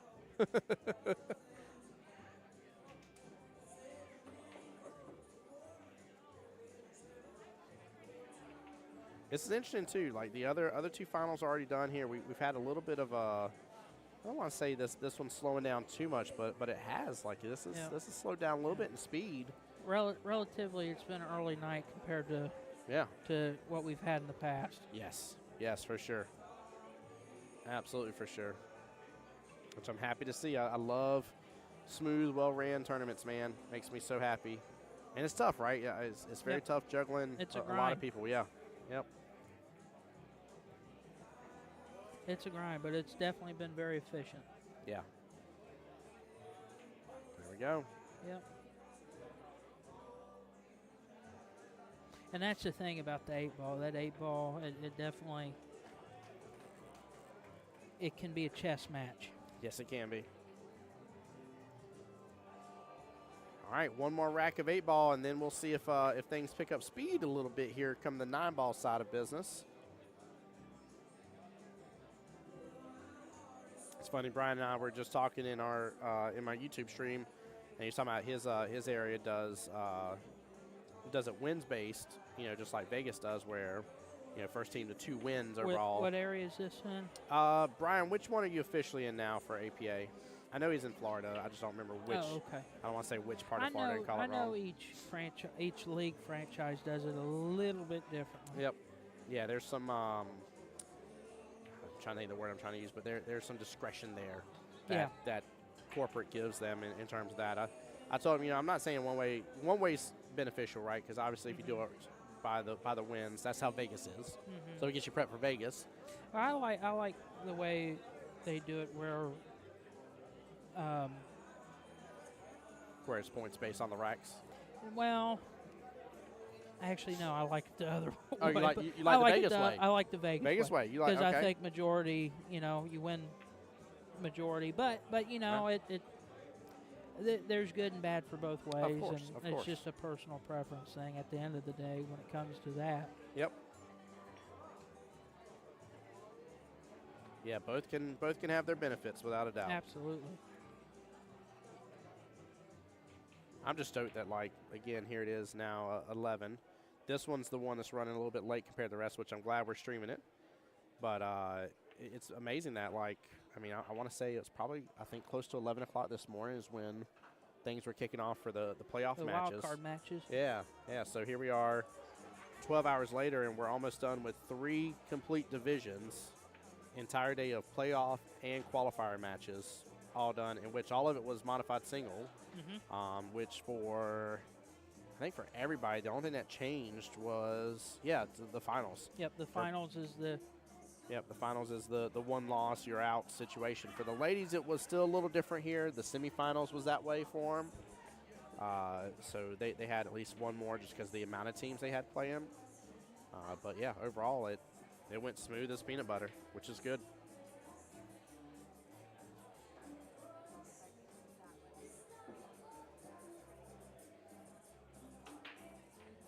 In years past, and this has been a little bit here, so I don't want people thinking I'm picking on Justin.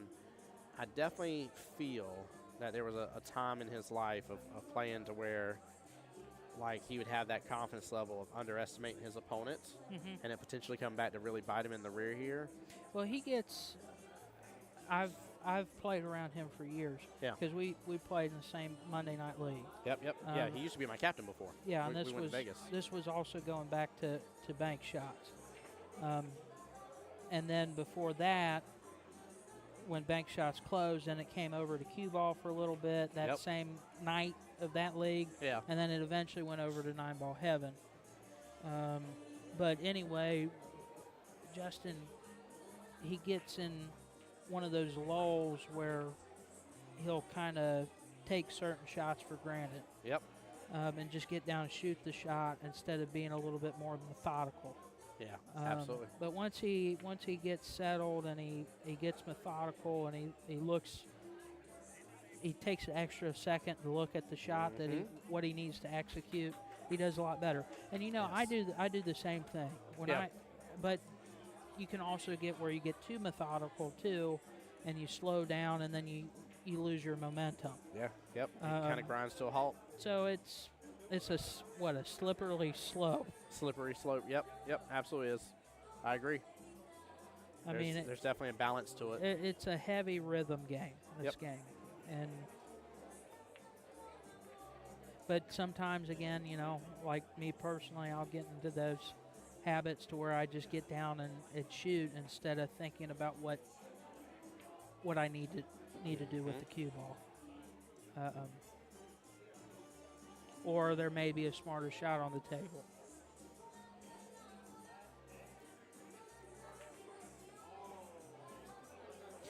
like that's the thing about players like even Ron, because he's a more methodical player. Yes, he is. And then Yeah, you very got much so. players like Kevin, Chim. You know, they play percentages. And if they feel like the percentages aren't necessarily in their favor for that shot to get out, they'll duck every time. Yeah. And it's just recognizing that, especially in a game like 8-ball, where, yeah, there's times when you can run out, but what's the percentage of you doing that? Yeah. You know, sometimes it's better just to leave some blockers on the table and let them take some out, and then you got an open table. Speaking of, we're in that. Dave Martinez on the YouTube side saying 2's a problem. 2-ball is definitely a problem here, but it ain't no problem for Ron because he's just going to keep playing defense and playing smart and wise about what's going on. And he's doing exactly what we were saying. He's biding his time and getting through those well, we don't mark innings, but he's just getting through the inning and seeing what he has. Let him make the move. Exactly. Yep, that is Ron's main game, I would say, for sure. He has no problem letting this be a He's very consistent. I will say 15-inning that. chess match type deal. Yeah, oh, he is very much so. Yep. See, nothing crazy, nothing gained, nothing lost in that shot. Just normal shots here overall.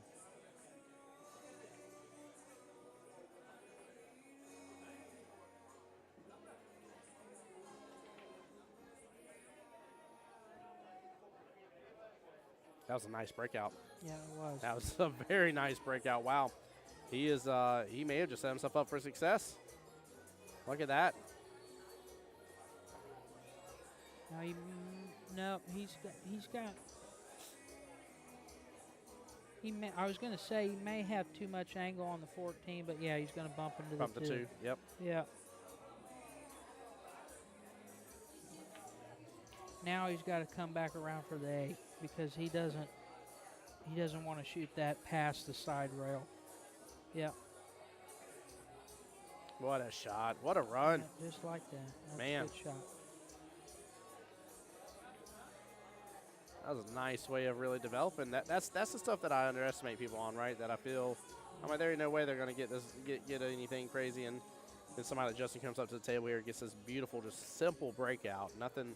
He didn't do anything crazy or complicated to make that breakout work in his favor. Oh, I forgot completely about that pink stripe. Oh, you didn't see this one? Oh, okay. No, I didn't even see it. I thought he was coming around on the 8. He's got even a little bit better angle now.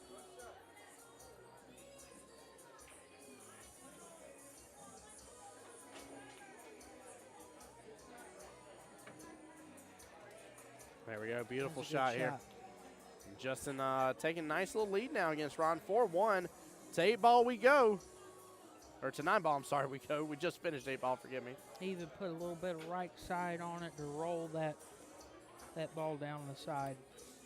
Yeah, what Mr. Matt DeBoer here is talking about is by him putting right English on the cue ball, that is going to put left spin on the object ball, in this case the 8, and have it kind of stick close to the rail. I like to call it the dizzy effect here. If you ever kind of spun around too much, then you're dizzy, you're leaning to one side over the other. Similar concept with these balls here. If you can apply the opposite English of where you want it to stay to, so if you need that 8-ball to stay on the left-hand rail, then you apply right-hand English onto your object ball or on your cue ball here, and it'll do it for you. But it just keeps everything sticking. It just stays on that rail, rattles to the pocket. I think it's called running English, isn't it? Running English would be... That's when you're banking a ball, though. Well, running English, kicking. Running English would be like you following through. So, like, running English would be top usually in most cases because the cue ball is running and chasing after the other one.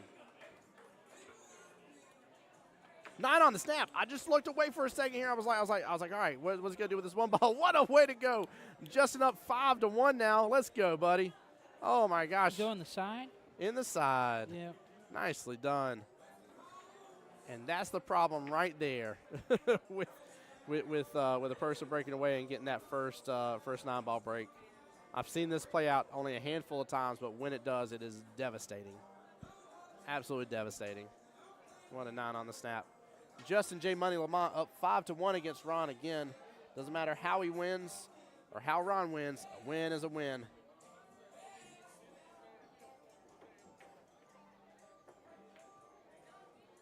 Trey says snap.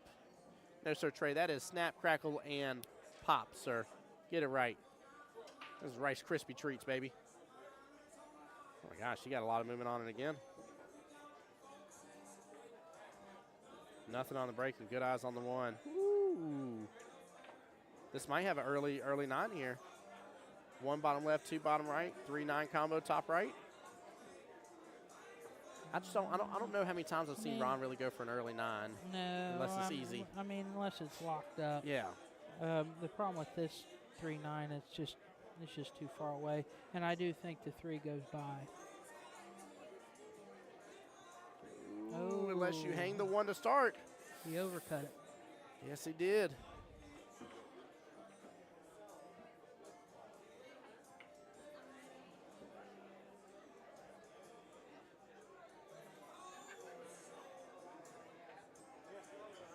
Perfect. Yeah. Now, I will tell you, I've seen Justin swinging at plenty of these, like, 3-9 combos here, so.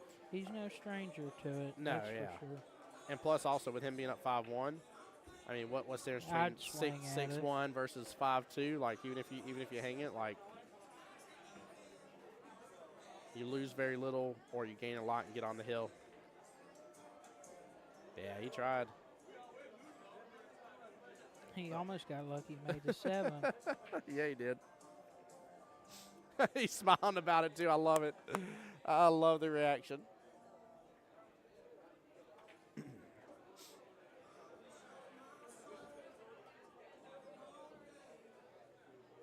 A little bit of top right, go right to the side rail and back out.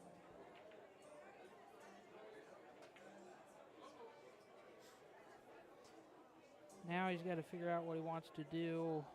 He can't play it in the top left corner because the 7 ball's in the way, so he's going to probably want to play it in the other corner. So he's going to put straight top on it, hit the side rail, goes to the short rail, and back across for the 5. Yeah. Or it looks like he's drawing it. Yep, he drew it. So he's and still the going problem top with left. that was now he can't shoot it in the other corner. He's got to shoot the combo into the 7. Actually, he could go for a back cut on the 5, do the 6-9 combo. He's looking at it. He's looking at it. Get out of here, Ron. Get out of here, bro. If he nails this shot, it's going to be amazing. He is looking for the carom. 5-ball top right, 6-9 combo. Oh, my Lanza. I mean, goosebumps thinking about it, dude. As soon as you were like, you can't shoot another corner, I was like, wait a minute. There's a little. Well, now it looks like he's going to shoot the 5-7. By the way, he's No, lining it up. Ron, go for the 6-9, please, for the love of God. Oh, no. Yeah, that's the problem with that shot. Ron, I would have chest bumped you, bro. I would have lost it, Matt. I would have lost my darn mind had he swung for that carom off the 5. He was thinking about it. He looked at it for a hot moment, just had my hopes up. Yeah.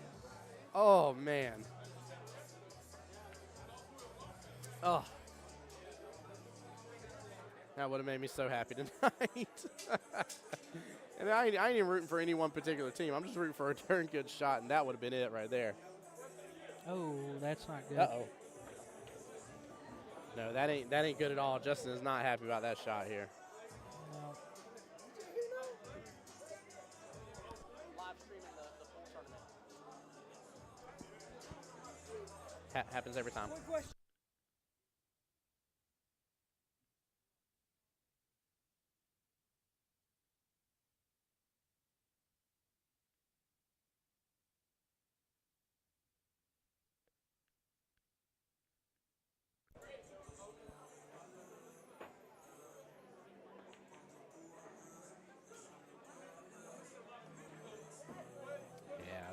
This may end up stinging here if Ryan can nail this, but this is tough.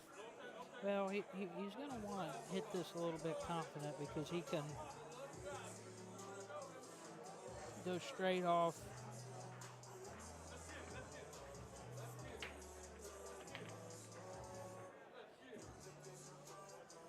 He doesn't want to be on the short side of it, that's for sure.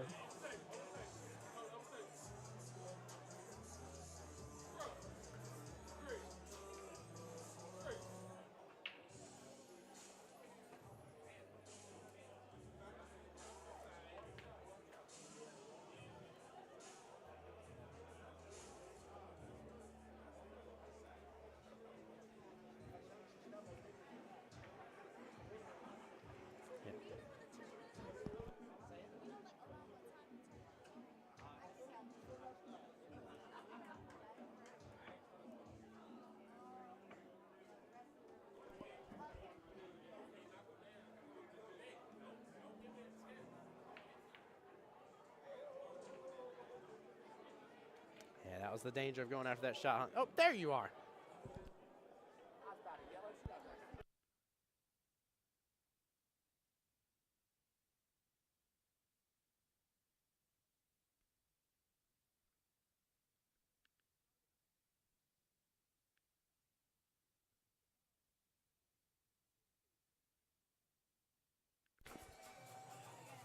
Now we had Ben and April stop by the booth to say hi.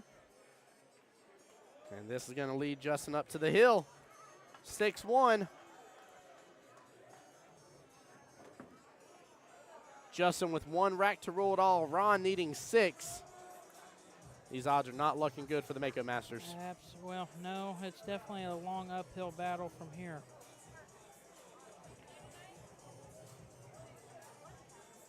All Justin has to do is just hang tight and wait for his turn. Exactly. And this is where, like, I ain't saying he can't swing for some of that kind of stuff, you know, and go for early 9 and a couple different things like that. But overall, I mean, you're right. This is just bide your time. 6 racks that Ron has to play with huge confidence level, not really leave anything else hanging potentially here, much less with it accidentally potentially hanging. And Justin can bring it on home for his team. But we have seen reversals happen before, so I don't know if Ryan can pull it off. But I do love a very close-knit game. So if I was going to root for anything, guys, I'd root for that, baby.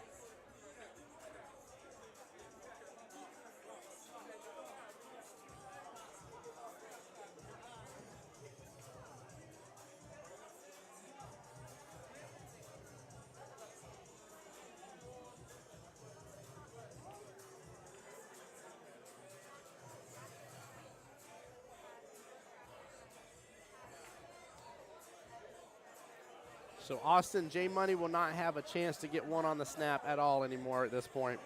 I love your enthusiasm, though. But in order for J Money to get the break, he has to win a rack. If he wins a rack, it's over. Thus, J Money gets no more breaks the rest of his time here. Good shot. 9 on the snaps will all be up to Ron here. In fact, 9 on snaps or 9-ball breaking runs will all be up to Ron here. That man trying to take out my table, man. You see that? Well, I mean, there might be a little bit of inebriation going on in here. What, at a bar? Yeah.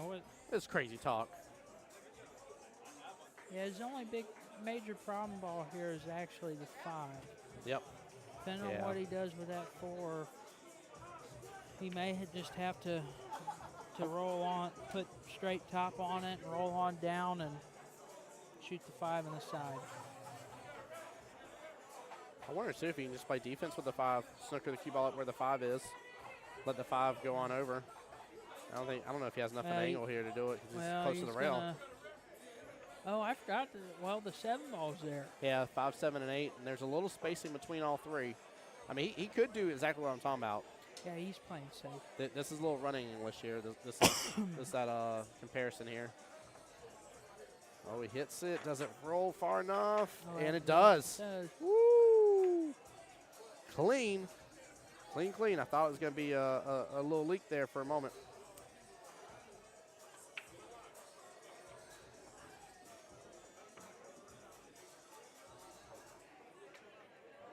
Good hit by J Money, but the scratch in the right-hand side pocket. Ron has got to punish him for this and go and take this rack and move on to the next.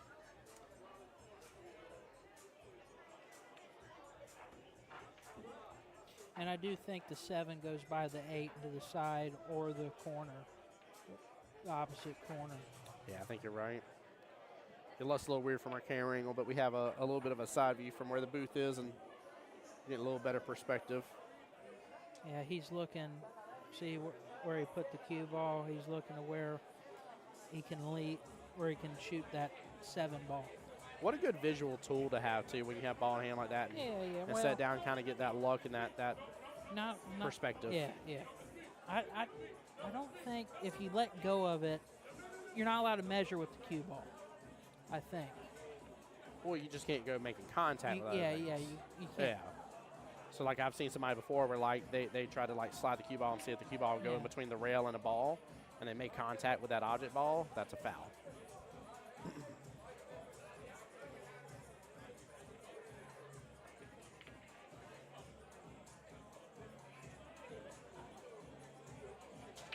Now he's going to roll straight forward on the 6. Yep, this is where it comes down to Shoot what the he's looking at for the 7. 7 in the corner.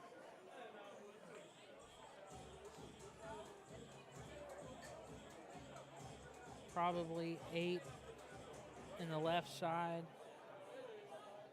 Yeah, roll up the 7 top right, 8 in left hand side, And then 9 in the top right corner. Yep.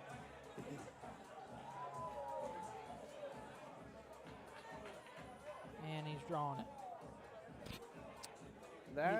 He must be seeing something I don't. Yeah, that seems a little. Because that 7 ball doesn't go. Is he banking it?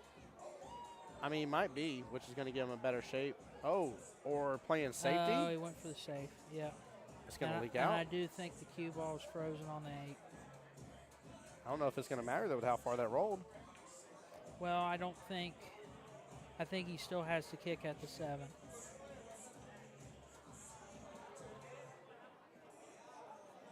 Yeah, he can't see the 7 still because I think it's frozen.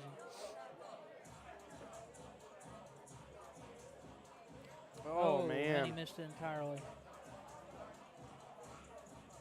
But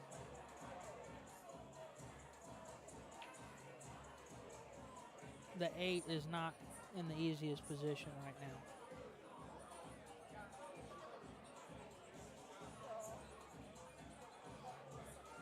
He's playing to draw the 8 off the side after he hits his 7 ball.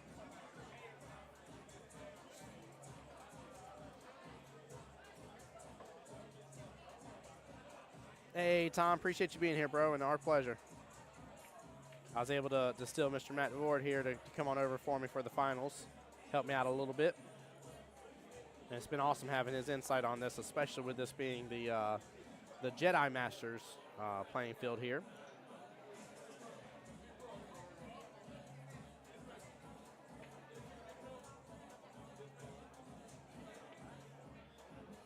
Now he wanted a little bit more angle than what he has, because he's going to have a pretty steep cut shot on this 9 ball. I'm worried about but now it looks like he's going forward on it. Got it.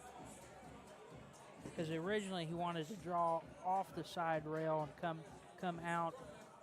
And kind of bottom middle of of the table. I'm pointing and people don't you're know good, what you're I'm good. talking about. He's talking about almost the break box, essentially. He'd want to be kind of bottom middle of the entire pool table. He decided that he had to go forward because he didn't have enough angle on it to achieve that.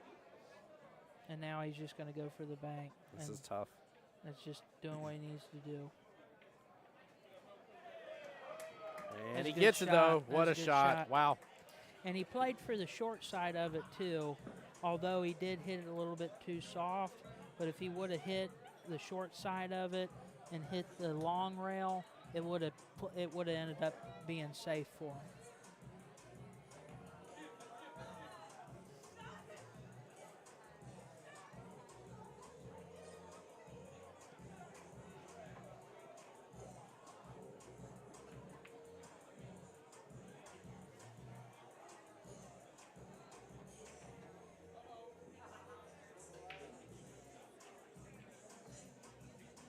Oh, scratch on the break. Inside.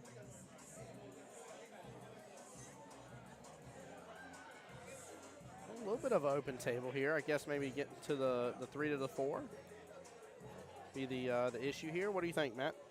Yeah, I mean, that's really the only problem. I mean, it really depends on what it's the 1 to the 2. What kind of what's he thinking about? What type of angle he needs on the 2 to get to that 3? And he looks like he's gonna. Yep, he's gonna draw straight back out.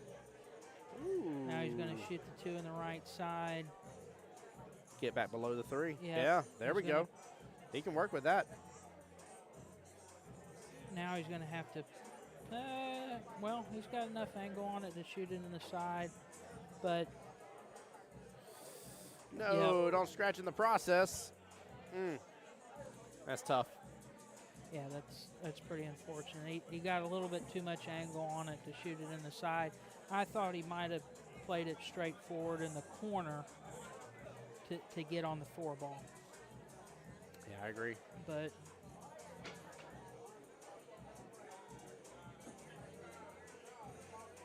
again, the main thing is not get frustrated on that and yeah, shake it off because just take your time. You got a lot of wiggle room.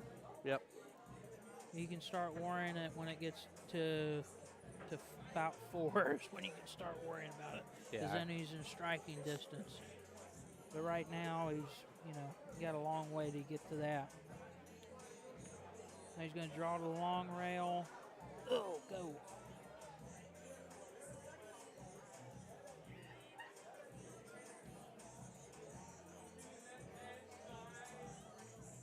Now he's going to put a little bit of top right on it. And he's going to go off the short rail and come right back to the middle of the table. And he wants to get a straighter angle on the 6 because he's going to try to hold it for the 7 in the top right corner. I see what you're talking about. Yep. Yep, see how he put top right on it and then went right back up to the middle. Now he does have the right angle on it to kind of hold it for the 7. The problem is if it would have rolled much farther up the middle of the table, he would have had too much angle and he would have had to go to the side rail. But depending on how the 6 is, that side pocket might have come into factor. Now the 6 given, it's probably too far forward. Yeah, see, he was worried about that side. Yep. Oh, no, he's opening up for J Money. Yeah, now it's just he's probably, knowing him, he's probably going to try to draw it back about 5 inches to get a straighter shot on the 7. Although he probably doesn't need to do that. He just needs to stop it. Yeah, stop shot would be beautiful here. Yeah. He brought it up a little bit, but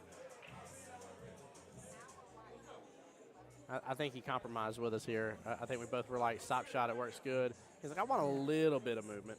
Yeah, and he rolled forward on that one. Now he's going to come back, hit this short rail, go to the long rail, and he's essentially going to come 2 rails out. To the bottom 9 short ball. rail, left-hand long rail. Yeah. Oh, no. Oh, he tried to go he was one trying rail. To go one rail. Yeah. 1 rail on the side. He dude. tried to draw it. two rail would have definitely worked out better for him. Man, that's tough pickings. If Ron puts top on it, I think he can avoid the scratch in the side. It'll roll by it. I was about to say he needs to just go straight for the side. But no, yeah, he's gonna thin it. Yeah, I like the thin here. We had a similar shot earlier on in the stream, and I was talking to the stream and chatting and like talking about like, hey, there's something to be said about eliminating that scratch potential. Yeah. Ooh, he's above the 9. And the only concern with that was he did hit the top end of that side pocket. Yeah, he did. Yeah, it could have been Dangerville hanging up. Yeah, because he definitely could have hit, what do we call it on the stream? We can't call it another word. Pocket points. Pocket points. He hit the pocket points, yeah. There you go, yeah. Matt remembered. Let's go, bud. Yeah, I love it, man. Hey, I'm in HR, so I can hold my tongue. By the way, guys, thank y'all so much. Over 59 viewers right now between all the streams combined. Thank y'all so much for tuning in and being a part of this. Appreciate y'all. Oh, wow, look at that. What a drain. What a shot. That's a good Wow. shot. Man. That was just pure as can be. Take a quick look at the instant replay, top left of your screen here. I mean, he hit that that was pure. I don't think you could have asked or wanted any more from it. It was great speed. I mean, just had a beautiful roll to it. Didn't even touch the rail by the luck of it. I mean, that was mint right there. Well, we went from some embers. Now we got a little bit of smoke. Right. From Ron. And it looks like Justin's playing a little bit more conservative than what he's used to playing. What's that prevent defense in football? Prevent defense not good. You just play regular defense. Oh, yeah. Yeah, I'm with you on that. That's what Justin's playing. He's trying to play prevent defense right now. Yeah. I only know that because I'm a Bengals fan. And their defense costs it every time. Although they did beat the Steelers, so they're still in the running. There you go.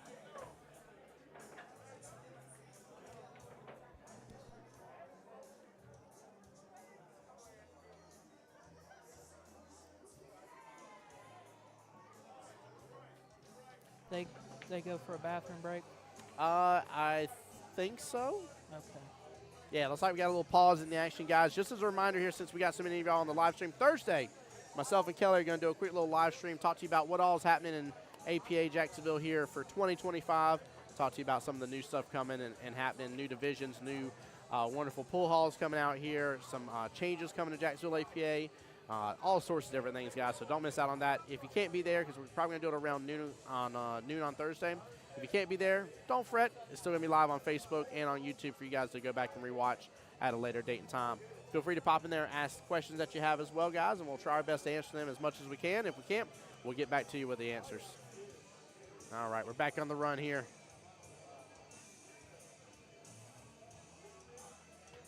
So he's got no choice but to go for the combo here. Yeah, he's going to go. He's got a little bit of off angle on it, though. Yep, that's the problem. Yeah, that's a tough one. And it looks like Ron's probably going to do the same thing. Knowing Ron, he'll probably try to hit this a little bit softer to hold the two there to shoot it in the same corner. I like that for sure. That's the thing about some of those combos. Some people, they fire them in. Now, if they're dead, that's probably a good thing to hold them. But you probably want to, hit them nice and soft like that. That way it holds it right there. I love that too. Now he's got to do some drawing on this, because he's going to draw it right on that long rail, and he's going to come back to the right side of the 3 past the 5. Yeah, this is a long shot. Oh, he's going to be on the left-hand side of it. Yeah, he didn't quite get to where he wanted to go there, because he wanted to get on the other side of that 3 ball. And now, this is what you call ducking. Yeah, this is not fun. Safety. Yeah, this is safety indeed. I'm not sitting that 3 all the way top right. I'm definitely not going for that right-hand side pocket. Oh, it opened up. Justin have eyes on it at least, but yeah, I thought he would try to play it behind the 5, but he was just trying to get it down there.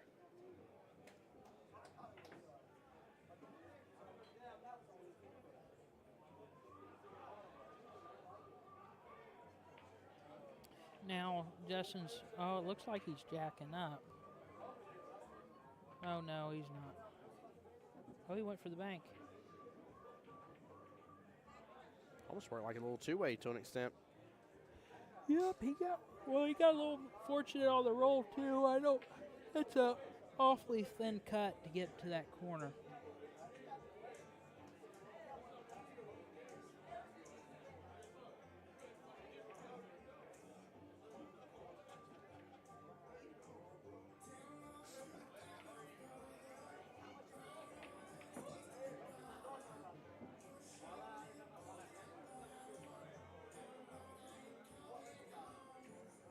There's the early 9 right here. Mm-hmm. I don't think Ron is the one of the two to swing at it. Definitely not.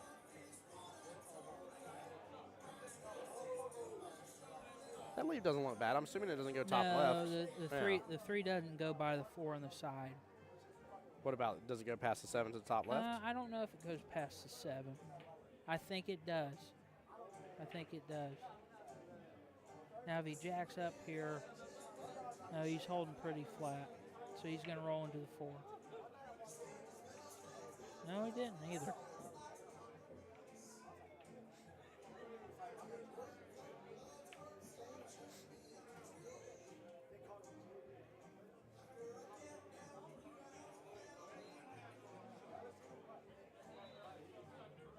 I'm interested to see if he'll cut this in the side because he's got some angle to try to hold it for the 5. He sure does. I feel like this is a bold enough move. That's right in his will well. It is a good percentage chance for him and everything. Yeah. And he's like, nah, this might be a little too thin for me.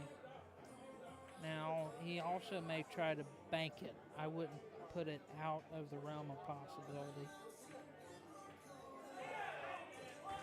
Oh Got the 9 here. Gosh. That's it, ladies and gentlemen. What a way to win it, too. Look at that instant replay, guys. Again, top left of your screen, last instant replay of the night. That was amazing, guys. I didn't see that one coming. I couldn't have pulled that one off. And it looked like he went for it, too. Yeah, he definitely did. That was no mistake. He definitely went for it. What a shot. Even Mike's over here. He said, that's an amazing shot. That was brilliant. Oh, my gosh. Well, hey, big congratulations, Team Monstars, getting the win here against Mako Monsters. Huh? Combo banking the 9 for the win, too. That was, I mean, that's one for the history books right there, right? Absolutely. Well, Matt, I appreciate you, sir, so much. Thank you for hanging out with me. Absolutely. Pleasure. Always welcome, brother. Pleasure for having me, and Yes, definitely a good way to start 2025, isn't it? Yes, it is, baby. Yes, it is. 4 days into it, and we already got, let's see here, 5 total teams going on specialty trips this year. 3 of them are going to be going to Vegas. 2 of them going to go to Montreal. It is a heck of a good time, to say the least. Matt, you have a wonderful evening. Appreciate you, brother. Absolutely, you as well. Thank you. Yes, sir. All right, guys. Tim Jones here on behalf of the one and only Jacksonville APA, the home to the voice of Jacksonville Pool. Guys, y'all know what I love saying here. Y'all take care. Be blessed. Get some rest. As always, I want to be the guy that gets you to enjoy watching billiards again. Thank y'all for tuning in to this live stream. Huge shout out to Mike and Kelly for a well-ran tournament here. Thank you guys so much for the love, the support. Seriously, appreciate you guys so much. Y'all have a blessed, wonderful evening. And then we'll see you here soon here, guys. But don't miss out Thursday, live stream, little Q&A, stuff coming 2025. Get your butts in that live stream here around noon time frame, guys. We'll see you there. Take care.